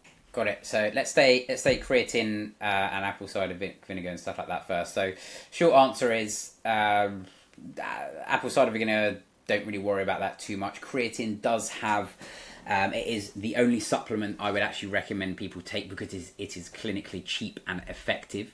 It will actually probably make you gain or can make you gain a little bit of scale weight just to holding water. But what creatine does is basically, in real short, it helps you in the gym get an extra 1, 2 or 3 reps, therefore makes you build a little bit more strength and muscle a bit easier, right? So maybe, like I said, knowing that you need to push a bit harder and stuff, it just helps you push a teeny bit harder, somewhere between 5 to 8% for most adults and individuals.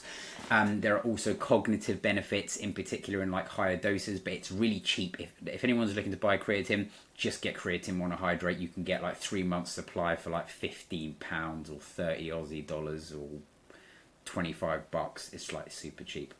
You do not have to take it, but if someone wanted to, I would say you'll probably see more of the benefit of that if you are training with like moderate-ish intensity in the gym. Maybe if you're already doing workouts, you'll see the benefits more, because like you're going to make at the beginning, for anyone not training and they start taking it, you're going to make gains and progress in spite of it, right? Second thing, what did you ask me? What was it? The difference between which is better, Greek yogurt or cottage cheese? Do you mean 0% fat Greek yogurt, or do you mean Greek yogurt? Oh God, I hate that Greek yogurt without anything in it like that. Yeah, I guess so. Okay. You know, I've seen you've had some recipes now with some cottage cheese in it, and I'm going to try some of those. Sure. My husband loves that. So when it comes to for a snickety snack, for a snack. Yeah. I'm not a massive fan of like full fat Greek yogurt, not because it is, at least on a calorie deficit, right? Only because it's fairly calorie dense for what you get. So, for example, just doing this off the top of my head, I think like 100 grams of Greek yogurt, right, is like 120 calories or something like that, right, for 10 grams of protein. Whereas if you have 0% Greek yogurt, you get like 50 calories for the same amount of protein. And what that allows you to do is it again allows you to you can add maybe fats and bulk out in some other way. So you could put on there, for example, some berries, some nuts or something like that. It's just that it can creep up your calories quite a lot, because the calories in like snacks like that creep up because of the fat content. The fat isn't bad for you. It's just that that's where it creeps up. Cottage cheese is actually, full fat cottage cheese is overall really good snack. Low fat cottage cheese is, again, you get better bang for your buck for like calories, right? But full fat cottage cheese is actually quite a good, it's quite a good trade-off. And there are like somewhere in betweens, like in terms of the Greek yogurts and the stuff, there's like 5% Faye or Farge and something like that. So something to consider. Right, but they're both good. They're both like healthy for you. But if you can pick the medium to lower fat, right, they don't have any additives in them at all. Like they're just stripped of fat. And that's it. Okay, thank you. And intermittent fasting. Any thoughts there? Absolutely. Fasting, in and of itself, will not yield any greater fat loss results than conventional eating. However, if you find that it works for you because you can adhere to your calorie deficit or to your eating pattern or whatever you are doing, then it can be a useful tool. Because for some people, let's just say I said to you, you eat at 9 a.m. and you stop eating at 3 p.m. Maybe for you, it might be easier to just go, right, after 3 p.m. I don't have to think about food. It's not like I have to think about, should I eat this, how many proteins, how many calories, all that kind of stuff, right?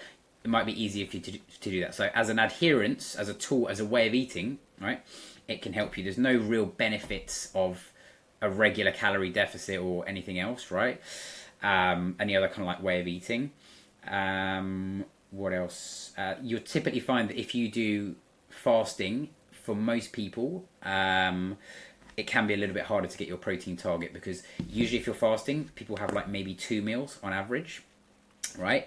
And you'll find it hard to hit your 120 grams of protein per day with just 2 meals, because you're going to have to be like, right, I'm going to shove in 2 chicken breasts. And the more meal frequency you have, whilst it doesn't have an impact on your fat loss, let's say you ate 3 or 4 times a day, every time you eat, it gives you an opportunity to kind of build a meal out and go, protein, I'll have a yogurt, okay, I'm going to put chicken breast for that. So that's kind of how I look at fasting. Oh sorry, you've muted yourself, Catherine. Go on. Thank you. This has been so fabulous, and thank you. Good. I'm glad. I'll fire off to the next one. Some people will say to me, like, Adam, I didn't know if you were actually like going to turn up on this call. And I'm like, do you know what? Sometimes, usually you don't get much for free in life, but you got me for free for 3 hours today, so it's your lucky day. Dominique, fire away. Hi, Adam. Thanks so much that you're there. I've just got a question. I've a thyroid problem. I hope you can hear me. Got you loud and clear. Fire away. Cool. Yeah, I've got an underfunction, so my thyroid isn't working. Obviously, I've got medicine for it, but I've been actually doing everything that you've been saying. Like I eat protein, I eat fibers and yogurt and the whole thing. But it kind of goes up and down. I eat regularly, normally just breakfast and in the evening. But I don't eat a lot, and I seem to just have problems with it. Although I also do exercise, I go to work. So at least 4 times in the week, I'm riding on my bicycle, which means I'm doing about 14 kilometers in a day, 4 times a week. But I just have the feeling that every time I look at food, it just makes me fat. No, I hear you. So are you saying that basically it's like a struggle with like where you're at to kind of like lose that next It's an bit of up weight? and down, but Yeah. I don't know why. And it's only been since I have to struggle with my thyroid. I never had this problem before. So, So um, I was going to say, regardless of if you have like underactive, overactive thyroid or whatever medical conditions, all that kind of stuff, right? The same principles always apply. It's just that everyone's numbers will be a little bit different, if that makes sense, you know? So you might need to be on, I could tell you that, hey, look, you need to eat 1,500 calories a day to lose weight, 1,600, whatever the number is. But maybe because you're thyroid, maybe you might be down like 10 or 20% below that. But what I would do, Dominique, is I would like maybe have a little bit of a reset in terms of like figure out where your numbers actually are, maybe what you've done before, just refine them, and then do it for 2 weeks straight, and see if anything like changes particularly. Um, but yeah, that's kind of what I'd say on that. yeah, And that's cool. I've actually been following you, so I've been um, exactly doing this for the last 2 weeks. yeah, Just really consistent, and I have lost a little bit of weight. I'm not saying nothing has happened, but um, it seems to be a very slow process. Okay, I'm older, right? So I'm 59. Um, but I have a very, very active job. I'm in sales, so I'm running around like a blue horse fly actually. So I drive to work on my bicycle. Uh yeah, it's it's just yeah. I hear that the only thing that you can do, right, and this is sort of the hard bit, is right, is you need to be like you need to be consistent with your actions for a period of time, and you can only just keep making like minor adjustments over there. You can pull a few more levers in terms of like I could go higher protein. Sounds like you do quite a lot of steps already. And then I would always say like if you're kind of trying to lose weight and it sort of feels a little bit slow, a couple of things there is that sometimes you might have to accept that like, hey, look, I'm average, like I want to lose 6 pounds a month, but I'm actually like doing like 2, right? At least you can future pace that. And sometimes it sounds like just like, oh my god, it's only like I have to do all of this for just like £2 or something, right? But just sometimes it is just going in there, just accepting that, you know, okay, look, process weight loss might be like a little bit slower. And just assess where your hunger is at, because that's the big one in the equation as well. Is that like, if you're like, well, I'm doing these things, can't really lose weight and all that kind of stuff, and you're like, but my hunger is absolutely fine. Just chop out 200 calories and see how you feel, and that will nearly always, almost always restart progress. Had a lady who's not too dissimilar from you, lost like I think 8 pounds in her first, I don't know, 5 weeks. I mean, she come on the call and she was like, just flatlined for 2 weeks, 3 weeks. I'm doing everything, and she comes on the call. She's doing everything right. So I said, just chop out 200 calories. She's like, that's it. I was like, just keep everything the same. Chop out 200. She came on the next 2 calls, and she was like, oh, dropped 2 pounds, and then I dropped 1.5 pounds, and I dropped 1.5 pounds. I was like, is that as simple as it was? I'm like, sometimes it is just as simple as that. But you have to make sure that you can adhere to it and keep it up. So that's kind of what I'd say on that. okay, I get you.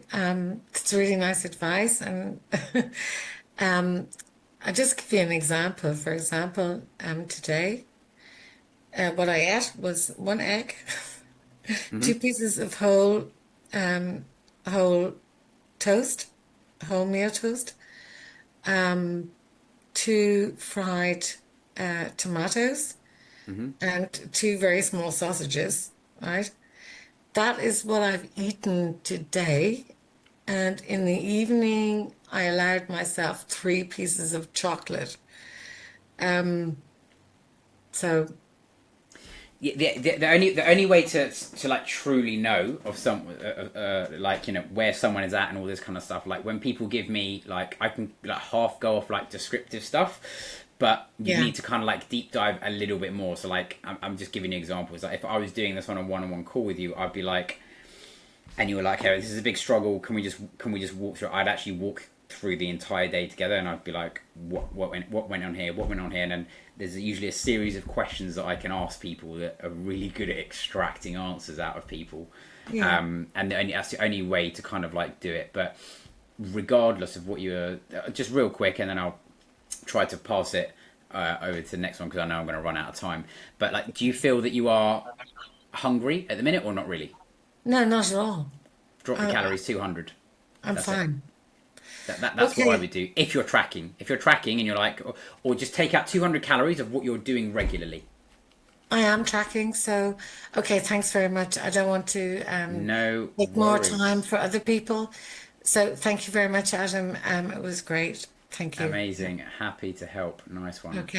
All right, I'm gonna Caroline, Mike, and Anna, and anyone else. So Caroline, how you Hi. doing? Hi, Adam. Can you hear me? Got you loud and clear. Thank you. Hello. Um, it's great listening to what you've been saying so far.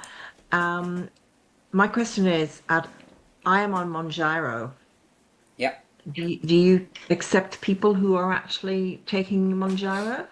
Yes, I can. As in, like, do I accept people on the program? Short answer is absolutely yes. I will tell you what the implications of that are. I.e., it does help with your appetite, but like you might get some side effects, and it's individual to each person. Yeah. So, um, yeah, like it Okay. depends. So like yeah, but like Yeah, I think. I get loads of people joining me on the call. Like they wouldn't have even told me. They're just like, yeah, FYI, I'm taking Zempic, I'm taking Majora, or I want to take it, or did it. I get all of this stuff all the time. So yeah. Okay. Right. Secondly, I have to have a serious operation in about 2 months' time, as in a total knee replacement. So I'm going to be a bit immobile, for on crutches basically for 2 or 3 months. Do you still accept people up to that? Or would you be able to accept me that was if I was one of the lucky 10? Yeah, if you're in, I will always do my best to work around any limitations, and I have had far more extreme stuff than that. And if there's for some reason you come in and I think like I can't help you or something like that, I'll be the first to tell you. But I've got, like, for example, got a few young people, got a few people that sort of like do normal weight loss and stuff, and then I've also got people who are. I've got this one lady. She's with me, and she is about 70, and she's just recovered from like breast cancer and stuff, and she's can't do, like, her step count is like does nothing, right? Yeah. And I just work with her in terms of like, what can you do? Let's try to get you Mhm. to do a bit of this, and when you do steps, can we get you to do a little bit more of this? So all I can do is I work with you to the best of my ability, and there's almost always levers and stuff that you can change and improve. Yeah. Because I find Don't walking very, very painful and Yeah. limiting. And I was thinking as I was listening tonight, maybe just weights or something would be good. Would be a help. You'll probably find that even the people who are most limited, and I've worked with some really limited people, they can do something, and it might be squats up and down in the living room. It might only be steps, can't do any squats, right? But there'll be something that you can do that will help you move the needle. Okay. Thank you. And just one last question. I, Yeah, yeah. I, I pressed the QR code and I got taken straight away to a kind of saying my space has been reserved and there's only 5 spaces left and I have to make a payment. Is this is this I is this the way to go about it? My question is that if I was to make the payment and of course if I wasn't suitable, do you give a refund or how does it work? Yeah, if something isn't like suitable or something like that, like I said, we'll iron that out on like first call or something. But are you saying that you got a space, but it's taking you to a different page or something like that? Sorry. Yeah, well, I clicked on the QR code, which is on the screen right now, and it's taken me to a page that says case study special, only Yep. 5 cases left, your space is reserved, fill in your name, address, sorry, your name, Yep. pick which one you want, because there's 2 options apparently, and make a payment. Yeah, oh yeah. That you're basically on the right place. As soon as you get a space, you'll get an automatic email. You get an automatic WhatsApp immediately. If anyone's done it here, I can see quite a few people have done it. And then you can just book your first call in with me. But I make sure that you get a WhatsApp because I like to make sure people get their messages because they go, oh, email's meant to spam. So you're in the right place. And if following the conversation we have, that I just think, okay, maybe the timing isn't right for me or something, do you still, issue a refund? Now, take your money and run away, and then I'll just block you and delete. I'm joking, no. Of course, yeah. So if you think that something isn't like a right fit, or you're like, yeah, I think I might want to reconsider this later or something like that, then it's fine. Like, don't worry about it. Like, if you want to do that to get in and chat to me, but as long as you're like, I'm happy to give it a go, and as long as you can work around it, cool. But if there's something that you're not happy with or something, don't worry. I'm not a Grinch. You can probably tell. No, absolutely. Thanks very much for your time. Excellent. Thank you. No worries, Caroline. If I chat to you on a one-on-one call, then I'll chat to you there. Yes, hopefully. Thank you. Nice one. All right, Mike and then Anna, and then I'll open up to anyone else. How are we doing, Mike?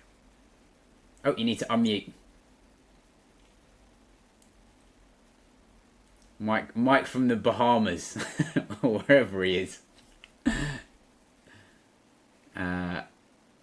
Should be somewhere to unmute yourself. Yeah, There can we you go. hear me now? Yeah, I got you, man. Yeah. How's it going? No. It's just a background, but really, I'm from the Caribbean. Oh, you are from the Caribbean. I was looking at your background. I just thought it was. Yeah, no, it's just a Zoom background, but I'm from Guadeloupe, but I live in Ireland for the past 23 Lovely. years, So Yeah. right now I'm in Ireland. Thanks for your time. I'm a bit confused, because I think I'm the only male, here tonight, and so I was wondering, is your program, for both, or it's only a design, for women, because I can't see any male here, and I Yeah. do. I'm a bit concerned, No, short answer is absolutely. I work with loads of guys. The reason I do more of the women's stuff is because I've had a women's boot camp for like 10 years. We've got loads of guys in there now. The principles are the same. I know exactly how to coach guys exactly the same. It's just that my demographic just happens to be. I always attract the same demographic whether I go online or whether I go in person. My boot camp is exactly the same as this, right? With like say 5 or 6 guys. But in terms of like what your goals are, which I would imagine probably be something along the lines of build strength, tone up, lose some belly fat. I would imagine something. Yeah, that's correct. Yeah. I would like to. I have a target. I need. Well, basically, I need to go back. To the Caribbean in December, right? Yeah. And so I need to lose a bit of belly fat, and put some lean muscle, on. So I was wondering, if the program is suited for this, Absolutely. The short answer is don't worry. On the call, we will always basically chat to you, and you'll probably chat to me when you come through. Is you'll come in and then we'll outline exactly what the goals are, and then I can reverse engineer back from there. So I get a lot of people, some girls included, by the way, who will be like, I actually want to gain weight because I need to build some more strength and muscle. I'm already like really lean, or it's a combination of both. So don't worry, like all of that kind of stuff is fleshed out for you. So we basically work it around what someone wants. Someone might want to be like, I need to lose 60 pounds in like a year. Some people are like, I just need to do like that last 5 or 10 or 15. Some people are going to be like maybe a little bit more like you. And just for guys, the numbers just change, but the principles are the same. Like the way I train Yeah. is actually the same as how I'm telling all of you lot to train.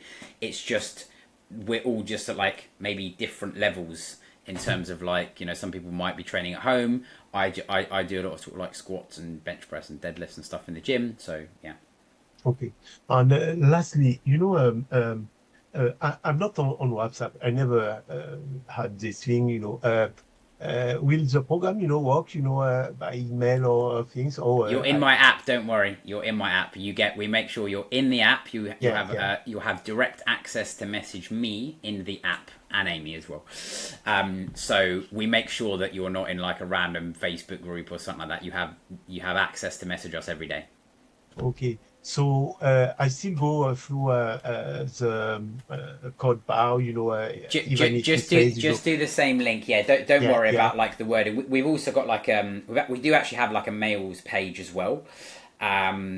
Just like looks slightly different. But short answer is, don't worry about it. If you want to do the coaching and there's some spaces left, just go on to the QR code and just book it, and then you'll be taken to the calendar to book. I can see like loads of people have already like booked some calls like tomorrow morning, keeping me busy. Okay. So yeah, absolutely same process, nothing to change. Right. Okay. Thanks for your time. Right. Yeah, no worries. And if you're in, then I'll look forward to chatting to you soon, Mike. Okay. Nice. All right. Okay. Nice one. Thanks. Anna, how we doing? Hi, Adam. I'm doing well, thank you. It was a wonderful presentation. Really, really interesting. I've been following you on Instagram and do some of your recipes as well. They're simple, which I enjoy because you tend to always get these elaborate recipes where you think by the end of the ingredients, I'm thinking, I'm not going to do that. So yours are pretty simple and straightforward, which are great. So my question is more along the lines of the exercising. I have, for many years, I've had generalized severe arthritis. And so to get into the strength training, walking, I'm capable of doing at a certain point, a good half an hour or so, 45 minutes. But when it comes down to even getting down on my knees to do, anything on a mat would be very, very difficult. So, and I know strength training, you said should be walking hand in hand with the cardio. Intensity wise, I mean, are there certain strength training exercises that I would be able to do that I wouldn't have to get down onto the floor because it's really painful for me. No, So I hear what do you. you recommend? So for sure, in someone like your situation, again, probably need to dive into it like a little bit further. But generally speaking, the people that I work with who've got some kind of like arthritis or similar kind of limitations, stuff that isn't going to be stuff that is going to be low impact is going to be almost always better for you. So stuff that isn't burpees, going up and down, high to low. The more static the exercise, the better. So literally could just be like picking up a weight and doing squats, and then it's just about a process of elimination in terms of like, you might go, all right, I'll be like, try these two exercises. So let's say for squats, my go-tos would be maybe something like regular squats and or lunges. If you can't do those, maybe you do something like a wide stance, or you adapt the squats. If you can't do those, you could do deadlifts or glute bridges, and you kind of just like need to go from there. Is there anything particular for you, Anna, that does give you pain, like exercises? Do you know? It's all of my knees and my ankles and my feet, believe it or not. That's more, I mean, lower extremities is much more. So squats you can do or you can't? I could do squats, but if I were to go down, like if I had to go down on the floor for any reason, I would look pretty funny trying to get back up again because it's so painful. Sure. So yeah, I'm more like, my ankle, my knees. I get cortisone injections on my knees every 4 or 5 months, so it's pretty severe. Yeah, sure. And I take medication for the pain. I would stick to, there's plenty of like upper body exercises that you don't need to go on the floor for. So like a replacement for like push-ups, you could do like pressing with a band. You could do like shoulder presses. You can do like rows. There's lots of different sort of exercises, and you might want to, like against the wall, let's say, doing presses against the wall. 100%. You could do that. So there's nearly always exercises and workarounds for stuff that you can and can't do. So okay. Just Yeah. one other question. You hear so Yeah. many people saying, well, you should space your meals so many hours apart. You should, not eat after a certain time because, blah, blah, blah. What's your recommendation? What do you think about, spacing your meals, your breakfast, lunch, dinner, and then when would Yeah. you last eat before going to bed, let's say? Sure. Good question, but the meal frequency doesn't actually have any impact on your fat loss, and neither does like whether you have your last meal at 9 or you have your. It doesn't really matter like 3, 5, 6 meals. The most important thing is that you can adhere to it, right? So you like. I would always recommend 3 or more because it's easier for most people, including myself, to get more protein in a day, right? It's going to be easier. So if you wanted to get really technical about it, like 3 is better than 2 if you can for like a little bit of protein absorption. But honestly, like I don't even like mentioning things like that just because like it's not even worth thinking about. But like there might be a few extra percentage points, but the most important thing is the one that you can stick to. It doesn't give you any extra fat loss if you do 3, 5. And just to nail the point home, it's 20 to 10 now in the UK, and I haven't had dinner yet, and I'm gonna have dinner. Nothing's gonna happen, and I'm doing my last. I Yeah. find that I'm in Canada, and we have our dinner at 5 if you're lucky, no later Yeah. than that. And then Really? also Okay. yeah, 5. And I know that in Europe, it's definitely much later. And I always wondered how the heck can these people eat so late and go to bed and then not gain weight? Yeah, It's yeah. maybe because we have the munchies afterwards, and so we're going to the popcorn and what have you later on in the evening, I guess. But Possibly, no. yeah, possibly. Like, it's all just like calories. When you equate for calories, the other factors don't matter. I would Okay. love to be able to give you something magical. I would love to, but it's just not what you see. So, if you like eating at say 9, 1, and 5, and that works for you, great. If you want to do 4 meals, great. Just pick the one that works for you. Okay, Yeah, perfect. Thank you so much. Appreciate it. nice one. Thank you. All right, I'm gonna fire over. I'm not sure if Moshin. I saw she had a hand up and she put it back down. I'll give her a quick 5 seconds just because I'm being kind. If she stays on mute, she's probably like doing something, probably busy. 3, 2, 1, cool. I'll fire over to Mark because you may unmute yourself. Oh, nearly. I think you hit the button for a second. I'll give you 5 seconds, Mark, to find the unmute button, and I'll go to Damali and then fire back to you. Doing pretty well on timing today, not too bad. All things considered, like my last masterclass, I was there for 2 hours. I went downstairs. It's like, oh, my 1 pound, my 1 pan is burnt, and the dog's in the oven. All right, Damali, if you're there, fire away. Hi, Go for it. sure. Thanks for the class. It was very informative. I have Nice. 3 questions. Yeah. I'm in Canada, so I was wondering how the time zone different if you ever had clients in 7 hours. I have many clients in US and Canada. I'd say about 30% of my clients are US, Canada. So it doesn't actually matter where you're at in terms of like time zone, because you've got you can message us throughout the day. You've got that. You've got the group support, which is ongoing throughout the day. You've got your weekly check-in, which is individual to you. And so like the US and Canada people, they'll fill out their stuff today, and Amy and I basically get back to them tomorrow. So we always get those check-ins to you on a Monday morning to make sure that you can reflect, start the week strong, and we'll give you some action points to do. And just generally, like even the weekly live calls that we've got, there'll be some times that work for you. So we've got like a Monday 7:30, we've got a Wednesday 8 a.m, we've got an afternoon and an evening. So there should be stuff that you can absolutely join. Not the timing stuff isn't really an issue. So. Okay. And I was considering I know somebody mentioned the Ozempic, etc. But I know that's like a faster way, the GLP-1 versus doing personal training. So that's why, and I got a lot of side effects from doing the GLP-1. So I decided to look at personal training, and someone sent me a page with all the meal planning and things. So I tried to focus on using some of the meal plans recently. So I'm hoping that I could get in the program, but is it under 40 as well, or is it only because I'm under 40? No, no, no, Is no. it? It's not like if you're under over 40, all that kind of stuff is like it's not really.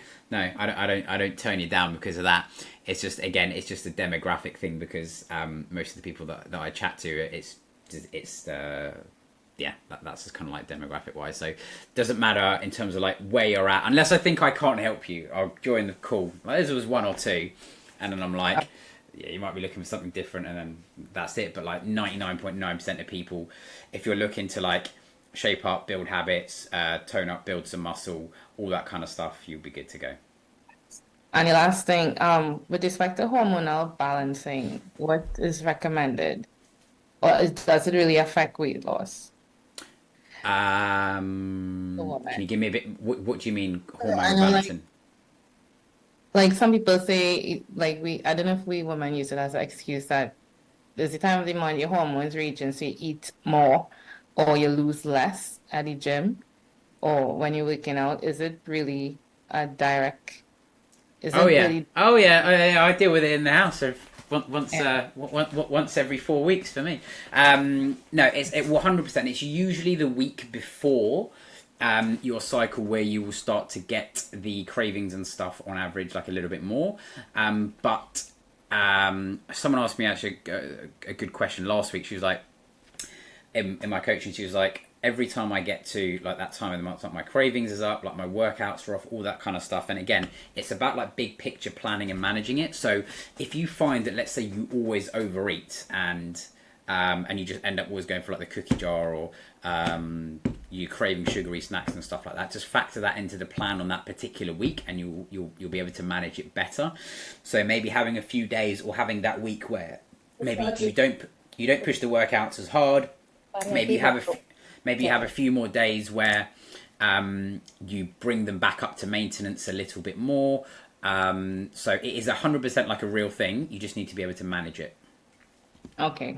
Thank you. No worries.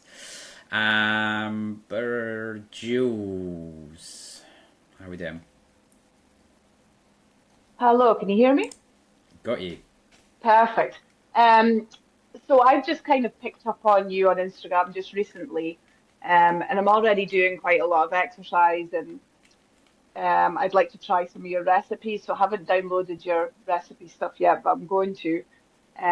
But I just wondering your thoughts on if, say, you're training 5 days a week, what would you change about your diet on the 2 days that you're not, or would you just eat the same? Good question. Generally speaking, myself included, who trains 5 days a week, I would keep your calories flat in terms of like just flat across the week. So same calories and protein. You won't need to worry about that too much. Where that stuff does change is two things: is if your volume of your training is really high, and you do stuff like, I've got two people who are doing it. This is a more extreme example just to illustrate what you're saying. She's doing like triathlon training. Her training is stupidly insane, right? Anyway, she literally needs to cycle her calories up and down because she's doing like 4-hour bike rides, all that kind of stuff, right? But the general rule is, I'd say, is if your workout is longer form cardio, you might want to think about having a higher calorie day there just to like compensate.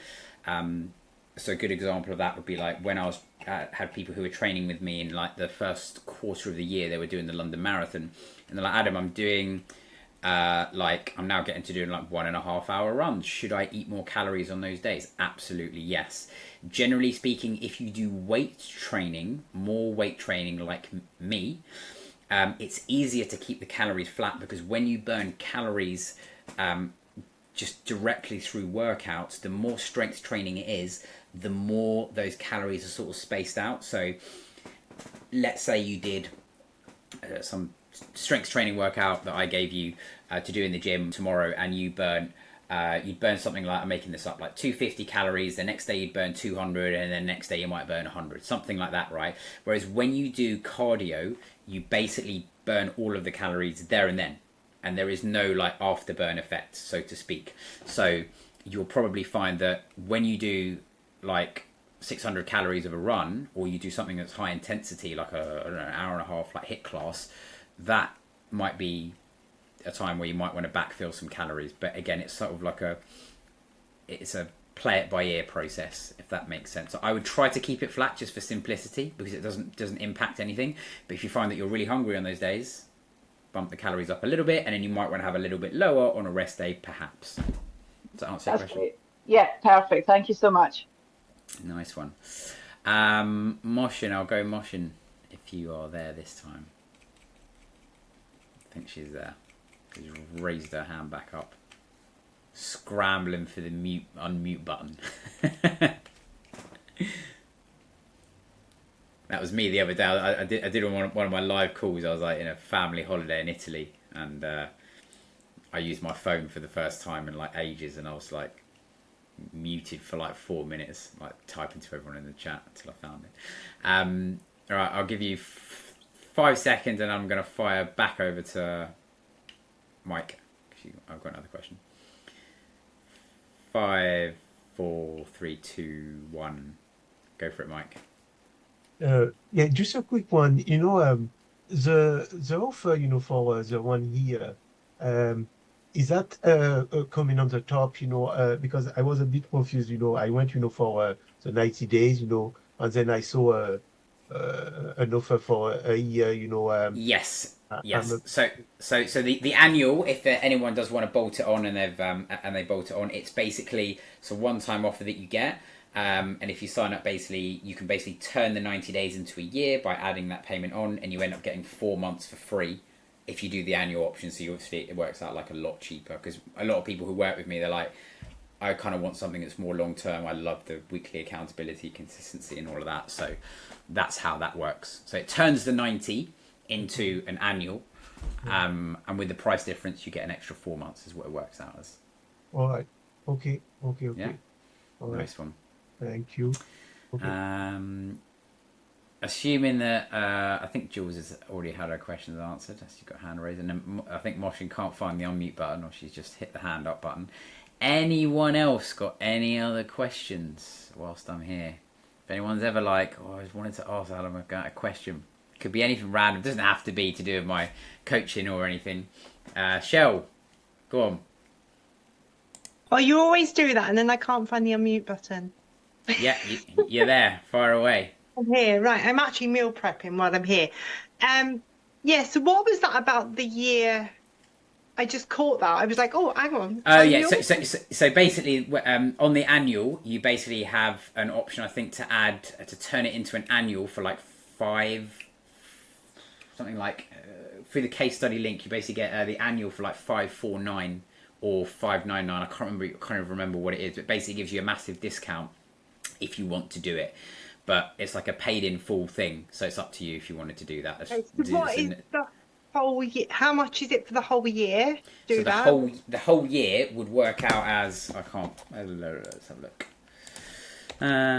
Do it through the case study thing. Yeah, because you can only get it through that link. Yeah.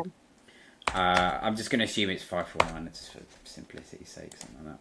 Maybe either that. So either be like 1044 for the year or 1099, but I think it's 1044.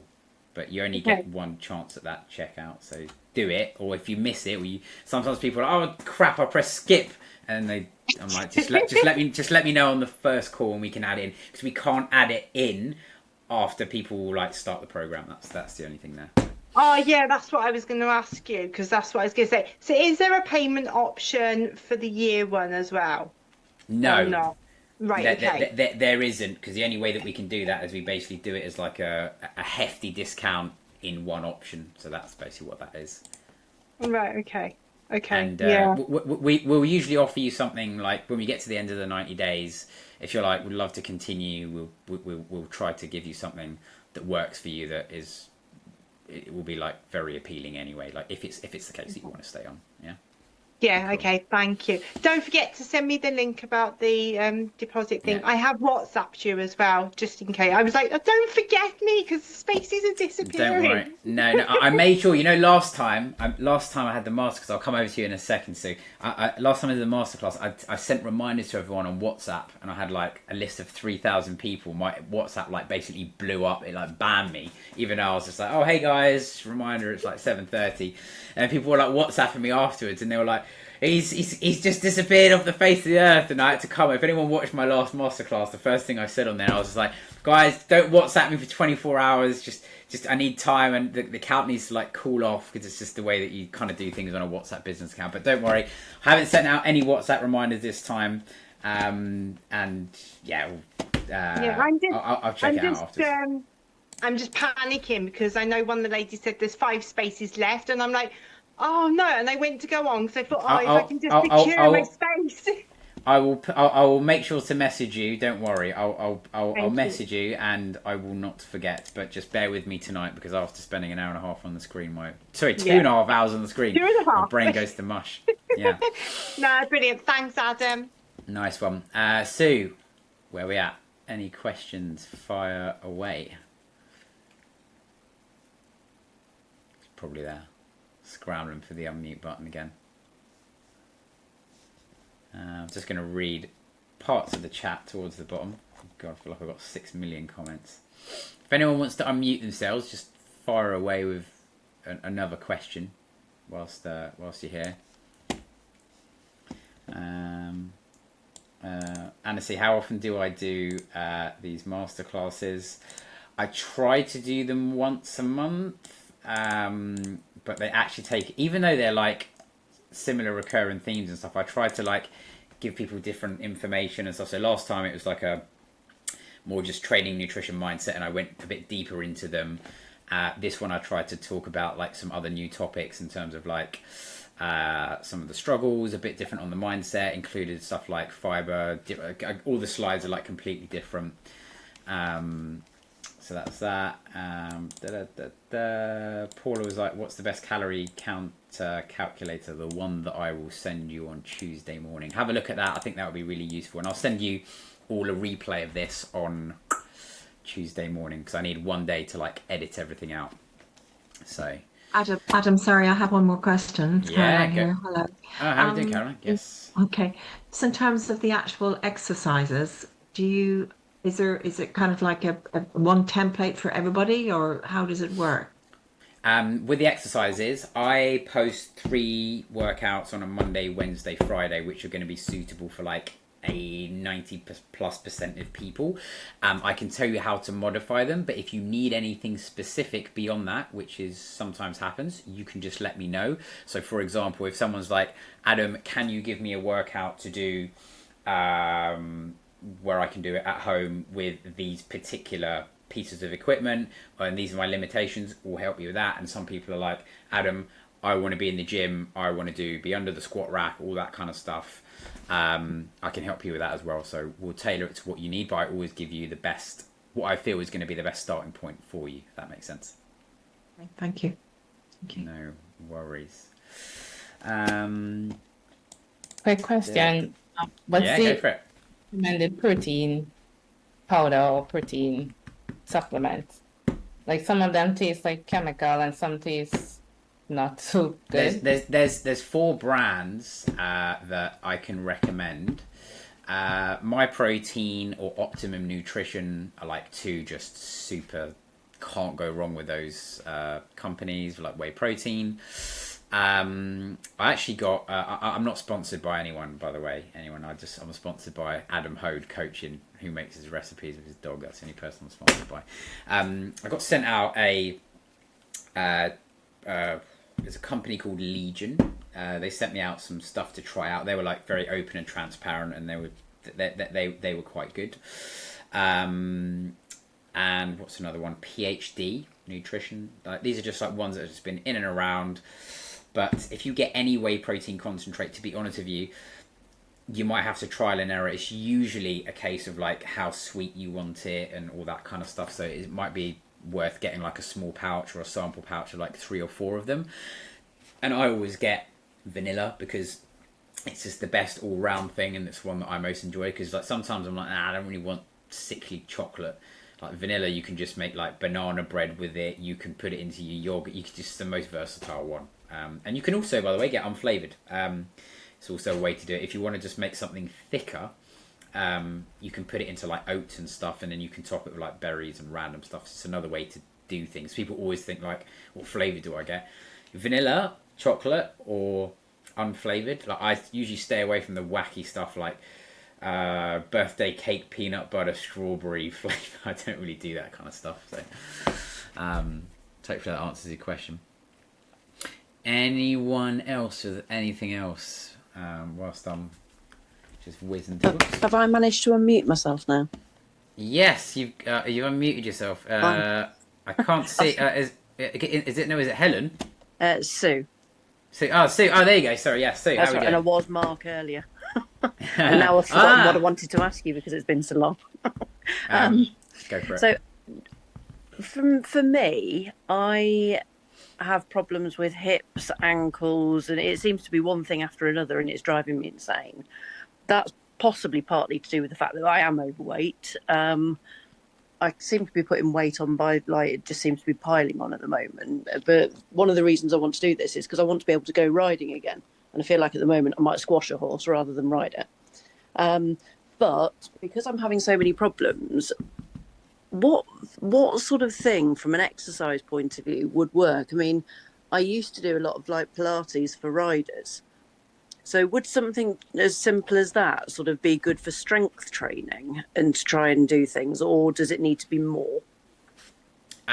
It's honestly, it's the one that you can do. So for general strength training, if you can do something that is like squats, if you can basically do like a push, a pull, and a lower body movement, that is like 80%, 85% of like the staple of everything. And if you can get really good at just doing those, pick any exercise that is a compound movement, fancy way of saying one that uses your entire body. So not arm curls, not So things crunches. like planks and all that sort of stuff. Yeah, like that. Those should be the additionals to your workout, not the basis of them.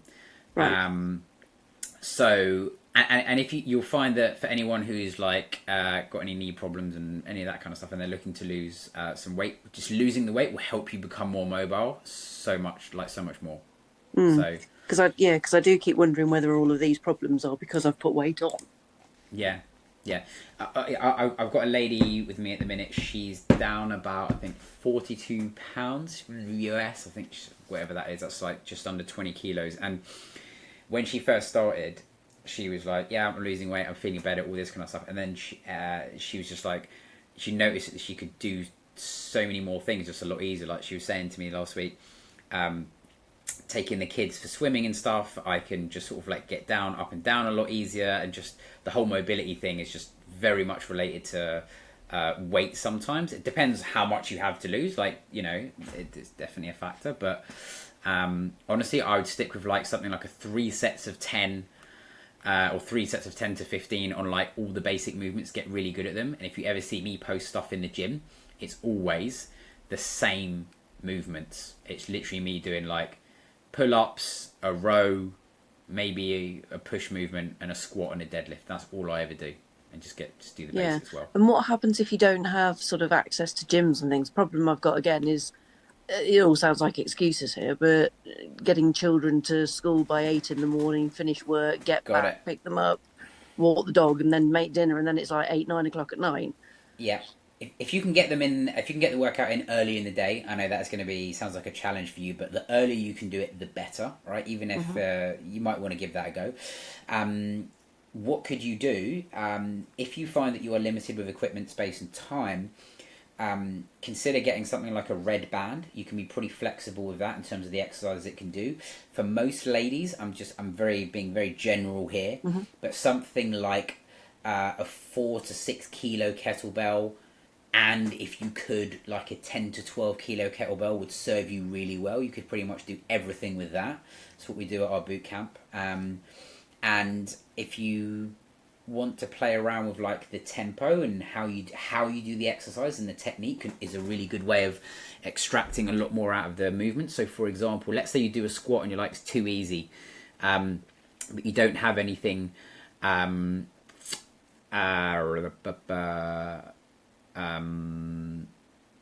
anything more than that, then pausing at the bottom, going slower on the way down, all that kind of stuff is a really good way to do it. So for example, people at my boot camp, the guys who are like, yeah, I can do like 25 push-ups, right? I say to them, do 2-second pause at the bottom, or count 2-3 seconds on the way down, and they're like, oh my god, I could do 8, and then I'm dying. So it's like different ways of thinking about things.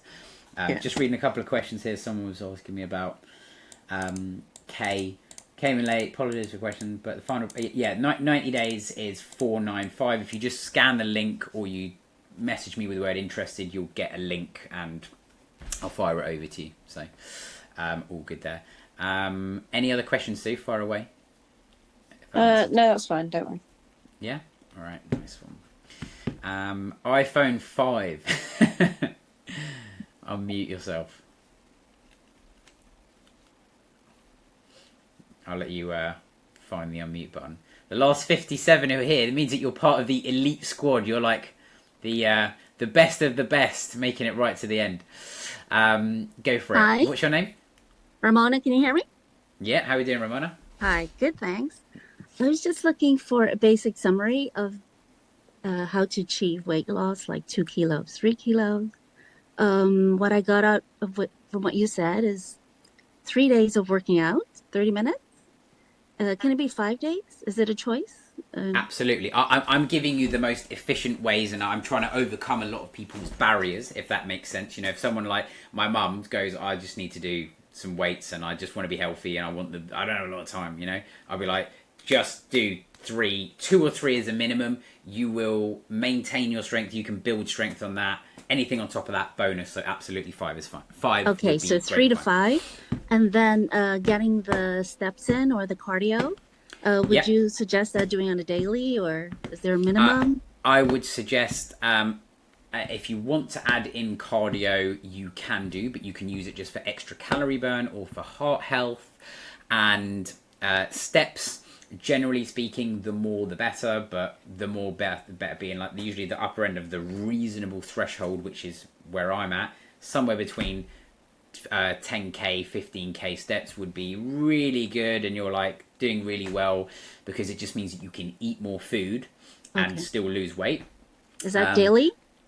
Daily, but you do not have to do 10k steps to lose weight. You can do, I know I made the joke earlier, like don't do 0 steps, but you could do 0 steps and still lose weight, but don't do that. Like, okay, so it's mostly about the weightlifting. And what, for weight loss? Yeah, weight loss. The most important thing for weight loss: food, steps, workouts. So it's all order. 3. Okay. Yeah. All 3 combination. I've heard that. You need all 3. Yes, you need all 3. The nutrition is the most important thing. Is that 1,400 calories? That's like, how long is a piece of string? You're gonna have to like work out what your BMR is, unless you want me to do it for you in the BMR, coaching. Okay. You need to work out what I'm going to send you on Tuesday, but you need to figure out what your maintenance is, right? Without getting too techie, you're going to find out your BMR, which is, it's a fancy word for like how many calories you burn just to live, right? And then you add on top of that steps, you add on top of that your workouts, and then you add a little bit, like 100 to 150 calories for I'll mute in a bit, Helen. For like just the digestion of food, the equation that I gave you right earlier, and you'll get the replay of this, right? Okay. Does it come to my email address, or it'll come on Tuesday morning, right? You should email. get and I'll try to answer all of your questions on there. Oh, okay. In terms of like all the most important stuff. Once you have your maintenance, deduct 20 to 25%. Use that as a starting number. You must stick to the nutrition, right? And remember that the numbers that I always say is when people join me initially. When you join, right, I'm basing your numbers off of what we are agreeing that you're going to do. Because, you know, sometimes if someone says to me, I'm doing no workouts and I'm doing 3,000 steps, and they say to me, I'm going to do 10,000 steps and 3 workouts. Yeah. That is a completely different maintenance number to like, you know, Susie doing where she is now and Susie what she's gonna do. So I always make sure that, like, you have to make sure that the numbers are correlating with what you're actually doing. Sometimes people do things like they go, they've got this number and then they start to slip. They're like, oh, why am I losing weight? And then you look at the little things and they go, oh, I was meant to be doing 10. I'm actually doing an average of 7.5 or 8. And they're like, oh, well, I suppose I have been doing 2 workouts and not 3.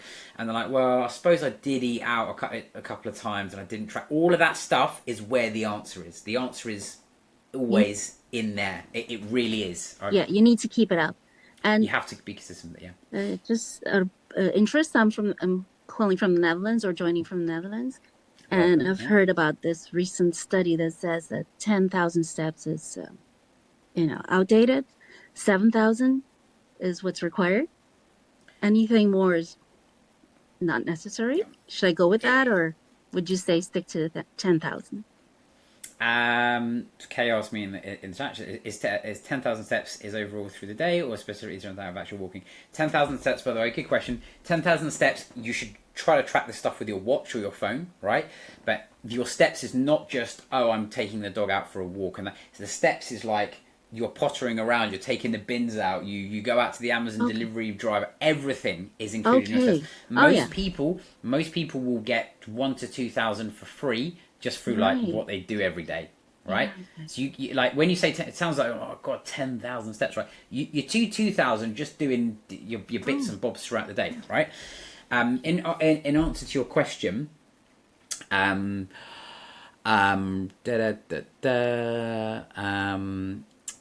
me a minute. Yes, 7,000 step study, right? Plus daily stuff, yeah. Yeah. The short answer here is it's completely individual to the person. It doesn't mean anything that like 7,000 is great. You don't need to do any more, right? It's like someone going, I don't know.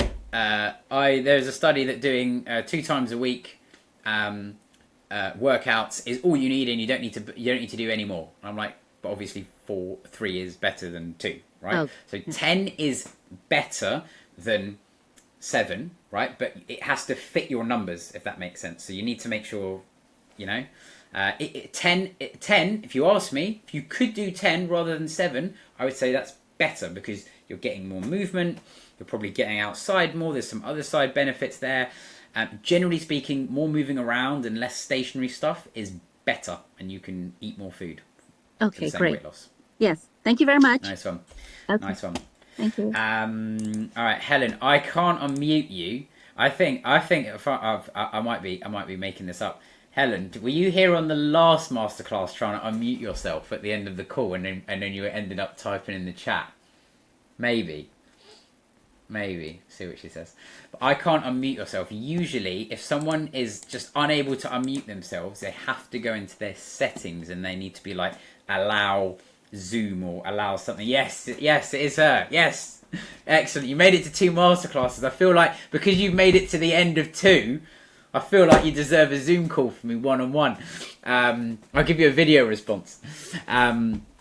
You can type it in here if you're struggling, and I'll try to get your questions answered. But you need to go into the settings usually if you're like, oh, won't let me unmute myself or something like that.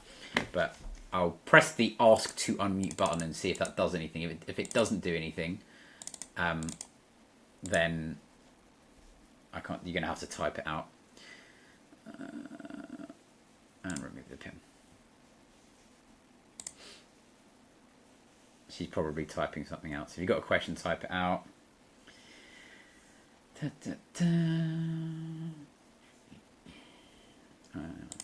that. Meantime, while she's typing out or figuring out settings and stuff, anyone else got anything else they want to ask me? Or have we extracted... I'd really love a call. No, I didn't work. Thank you, though.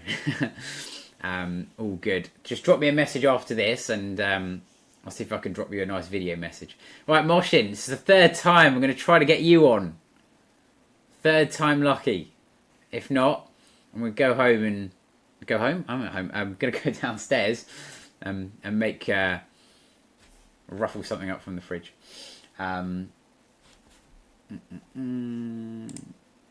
For dinner. probably also a can't unmute myself kind of thing. All right. Someone asked, Annalise, wraps, what's the best brand? What's the best calories? I don't know. The one that works for you in terms of brands and wraps and stuff. There's people always say, like, what's the best bread? What's the best this? What's the best that? It's the one that, you know, it's always like different meals for different things, right? Anna, far away. I just want to ask, what is your favorite meal to eat? Do you stick to chicken or fish or what? What do you gravitate towards? Helen, you can WhatsApp me. Anna, if I have like 4 meals that I always cycle to for like breakfast, so it's always 4 eggs is what I always eat. I have 4 eggs, 2 slices of toast, and either sourdough or some kind of bread that I'll have in the morning, because it's easy and I enjoy it. I have to have some kind of level of enjoyment. I'm not just always going to have oats because if oats is better or whatever, right? I'll have that. I'll very often have like low-fat Greek yogurt, and because you can get like, honestly, if anyone wants the best combination of like just low-calorie, high-protein snack, personally, low-fat Greek yogurt with a scoop of protein powder, and then dump on there whatever you want. You could put bran flakes and Weetabix, fruit berries, anything. It works really, really well. So that's what I'll do for breakfast. What else? And sometimes I'll just do a smoothie. Honestly, I'll get frozen berries. I'm just muting you for the minute, Anna. Whilst I'm on. Oh no, so hang on. Someone. Hang on. Wait, someone's got. 1 second. I think it's Moshin who's unmuted. So hang on for a second, Moshin. And you can unmute yourself again, Anna. Sorry. I always have like a lot of like chicken breast with like couscous and stuff like that, because it's so easy, right? And pastas, like honestly, like I'll do like anything that doesn't require a lot of effort, right? But generally, I always have like lean proteins because I will. Yesterday, I had chicken thighs just because I fancied it. But they're usually nearly always rotations of the same meals. I rarely, but I have like a roster of like, I don't know, 10 to 15 foods that I kind of go with. Okay, and that would be, I could find in this type of recipe in your recipe book. Oh yeah. You'll have loads to keep you busy in there, 100%. All right. Okay, because I want to purchase it. So yeah, get it. It's like, I think it's like, I don't know, $17, so you'll get a discount code. If anyone wants to get the ebook, remember you can. Half of you probably already got it. Just type in magic at the coupon code, and you'll get like a discount off the book, little mini discount. So it will help you out. Yeah, if you haven't got the ebook, so if you go to my Instagram page, okay, right, or anywhere, it's usually just scattered across everywhere, right? Okay, you can't miss it. Go to the top of the page. Type it in there. Right. And if you're really struggling, just go to any at the top of my Instagram. I think it's one that says like live now or anything. Just type in the one that it says like recipe. Comment the word recipe, and you'll get like a link to the ebook. It's pretty much everywhere. And if you're struggling, if you can't find the link, just WhatsApp me. I'll send it to you. Okay, perfect. Thank you so much. Appreciate it. No worries. Have a nice dinner. Cheers. All right, Moshin, I'll give you. I think you had unmuted yourself before, and if not. I'm going to go to iPhone. Go for it. Is that me? You're already unmuted. Yes, it's Tanya from South Africa. How are you? How are we doing, Tanya? Well, thanks. How are you? Yeah, good. This is favourite part of my week, and my favourite part of my month is hanging out with you lot for 3 hours. Listen, I just want to find out, when you do the steps, does your heart rate have to be taken into account, or is it just like you say, pottering around the house? Pottering around the house, like heart rate. Don't make it any more complex than it needs to be. It's actually factored into the actual step equation, right? So when you kind of have like, for example, 10,000 steps burns are making like 400 calories. It's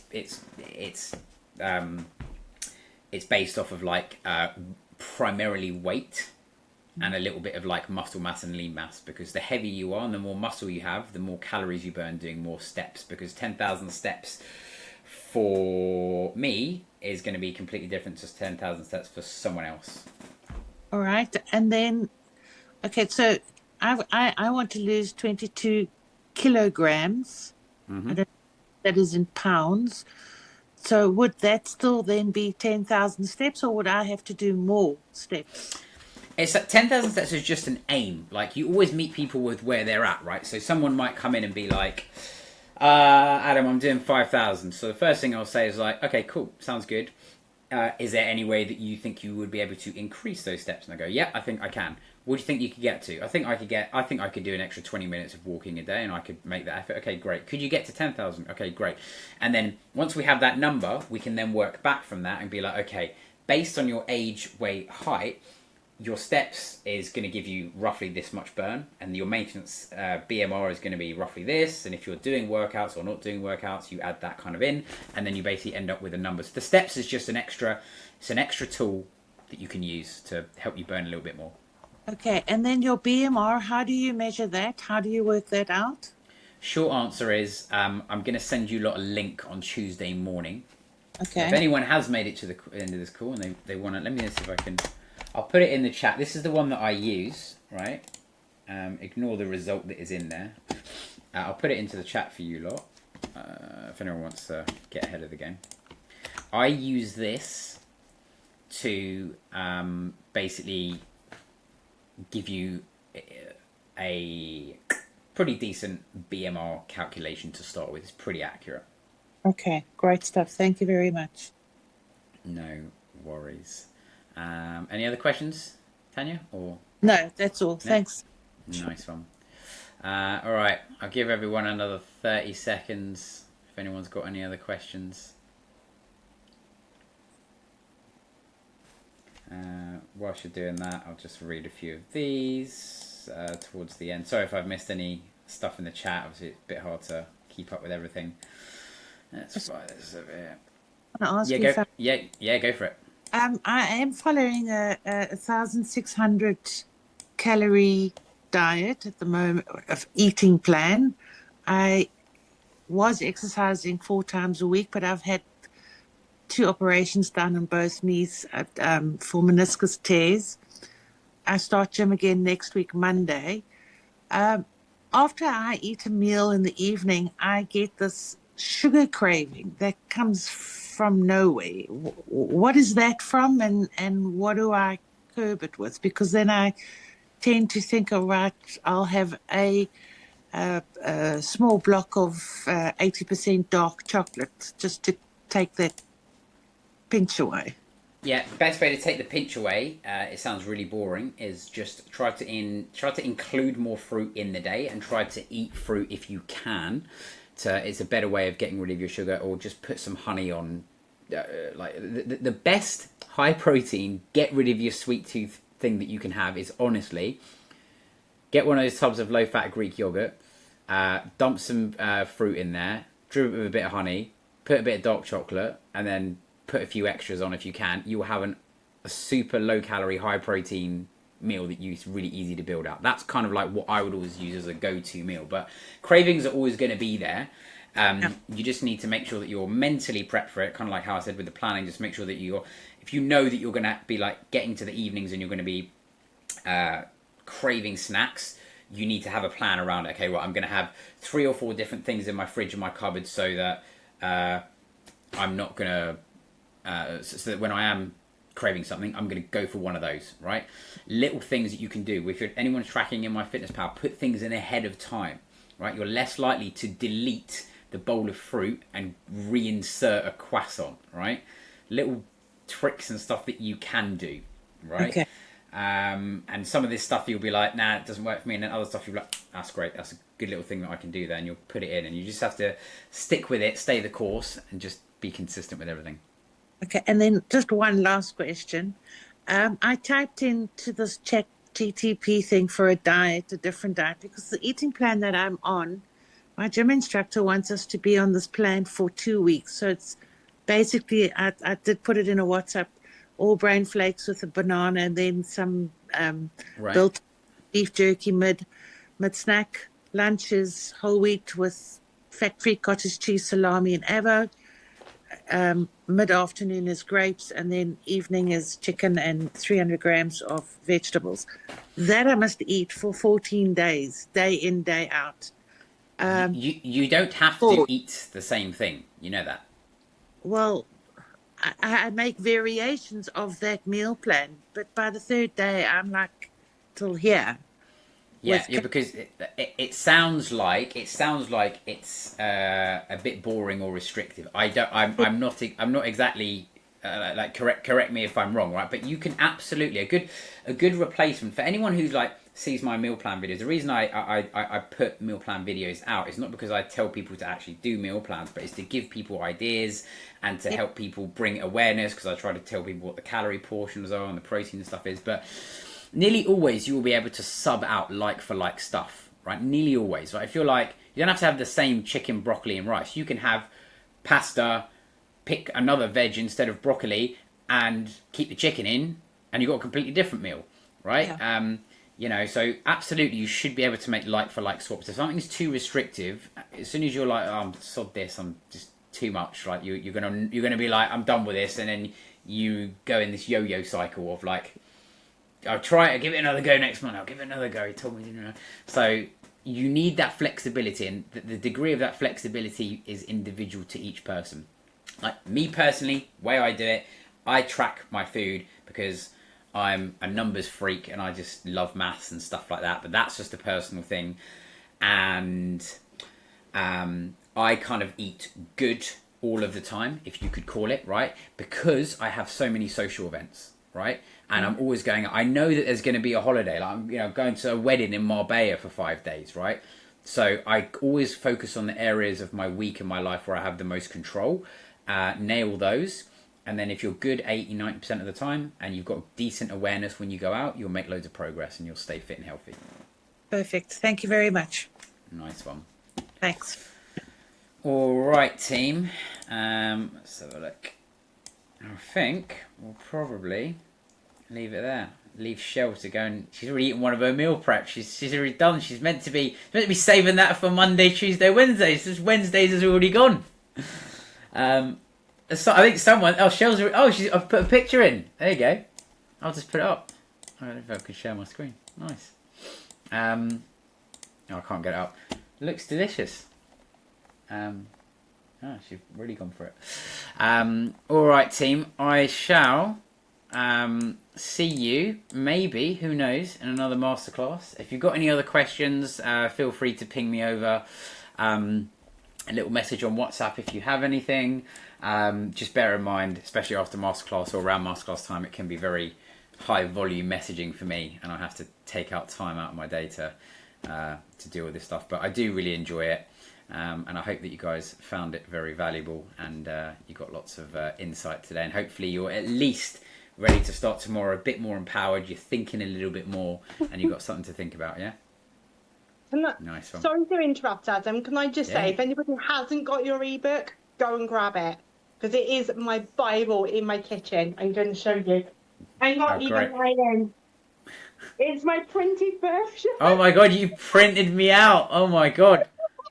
I have your whole book printed. I've got a hard copy coming out like later on down the line. So if anyone, amazing. Just keep an eye out for that, like a bit later. Is it going to be smaller? Long story short, I actually turned down a book deal from Penguin. Really? Yeah, because everyone's like, oh, that sounds amazing. That's really flashy, right? But they put too many restrictions on you of what you can post. And I was like, I can't get the second ebook out around that kind of publication date and stuff. And it's like can't post, and it kind of just detracts a little bit from my messaging in terms of I have to spend time talking about that and then try to do my ebook. So I try to keep it simple for you, and then this way I can get you lot ebook number 2 quicker, which is going to be even better. It's going to be like loads of more. I'll put even more stuff in there to make it like educational and really make things like nice and simple. So I think you're all going to love number 2 when it's eventually out. I just need to find a way of cloning myself in terms of like work productivity. Well, I love number one because number one, I go to Lidl's and I can find everything at Lidl's. And I'm like, this is just amazing. Yeah. It's simple and easy recipes, right? Yeah, Nice one. definitely. And when I batch cook, I don't know if this is going to help anybody else, but with your recipes, I can batch cook 2 meals at the same time because one Oh, plate yeah, goes, yeah. one goes on one, the other one goes below, and then it's just that's what I've done tonight. Just batch cook 2 meals at once. It's brilliant. Legend. So, amazing. Thank you, Adam. All right, team. Everyone, I hope you had an amazing evening. I'll catch you in the next video. And had an amazing evening. Awesome. All right, team. Catch you later. Bye. Thanks, Bye. Adam. Take care, love. Ta-ra. Take care, everyone. Bye.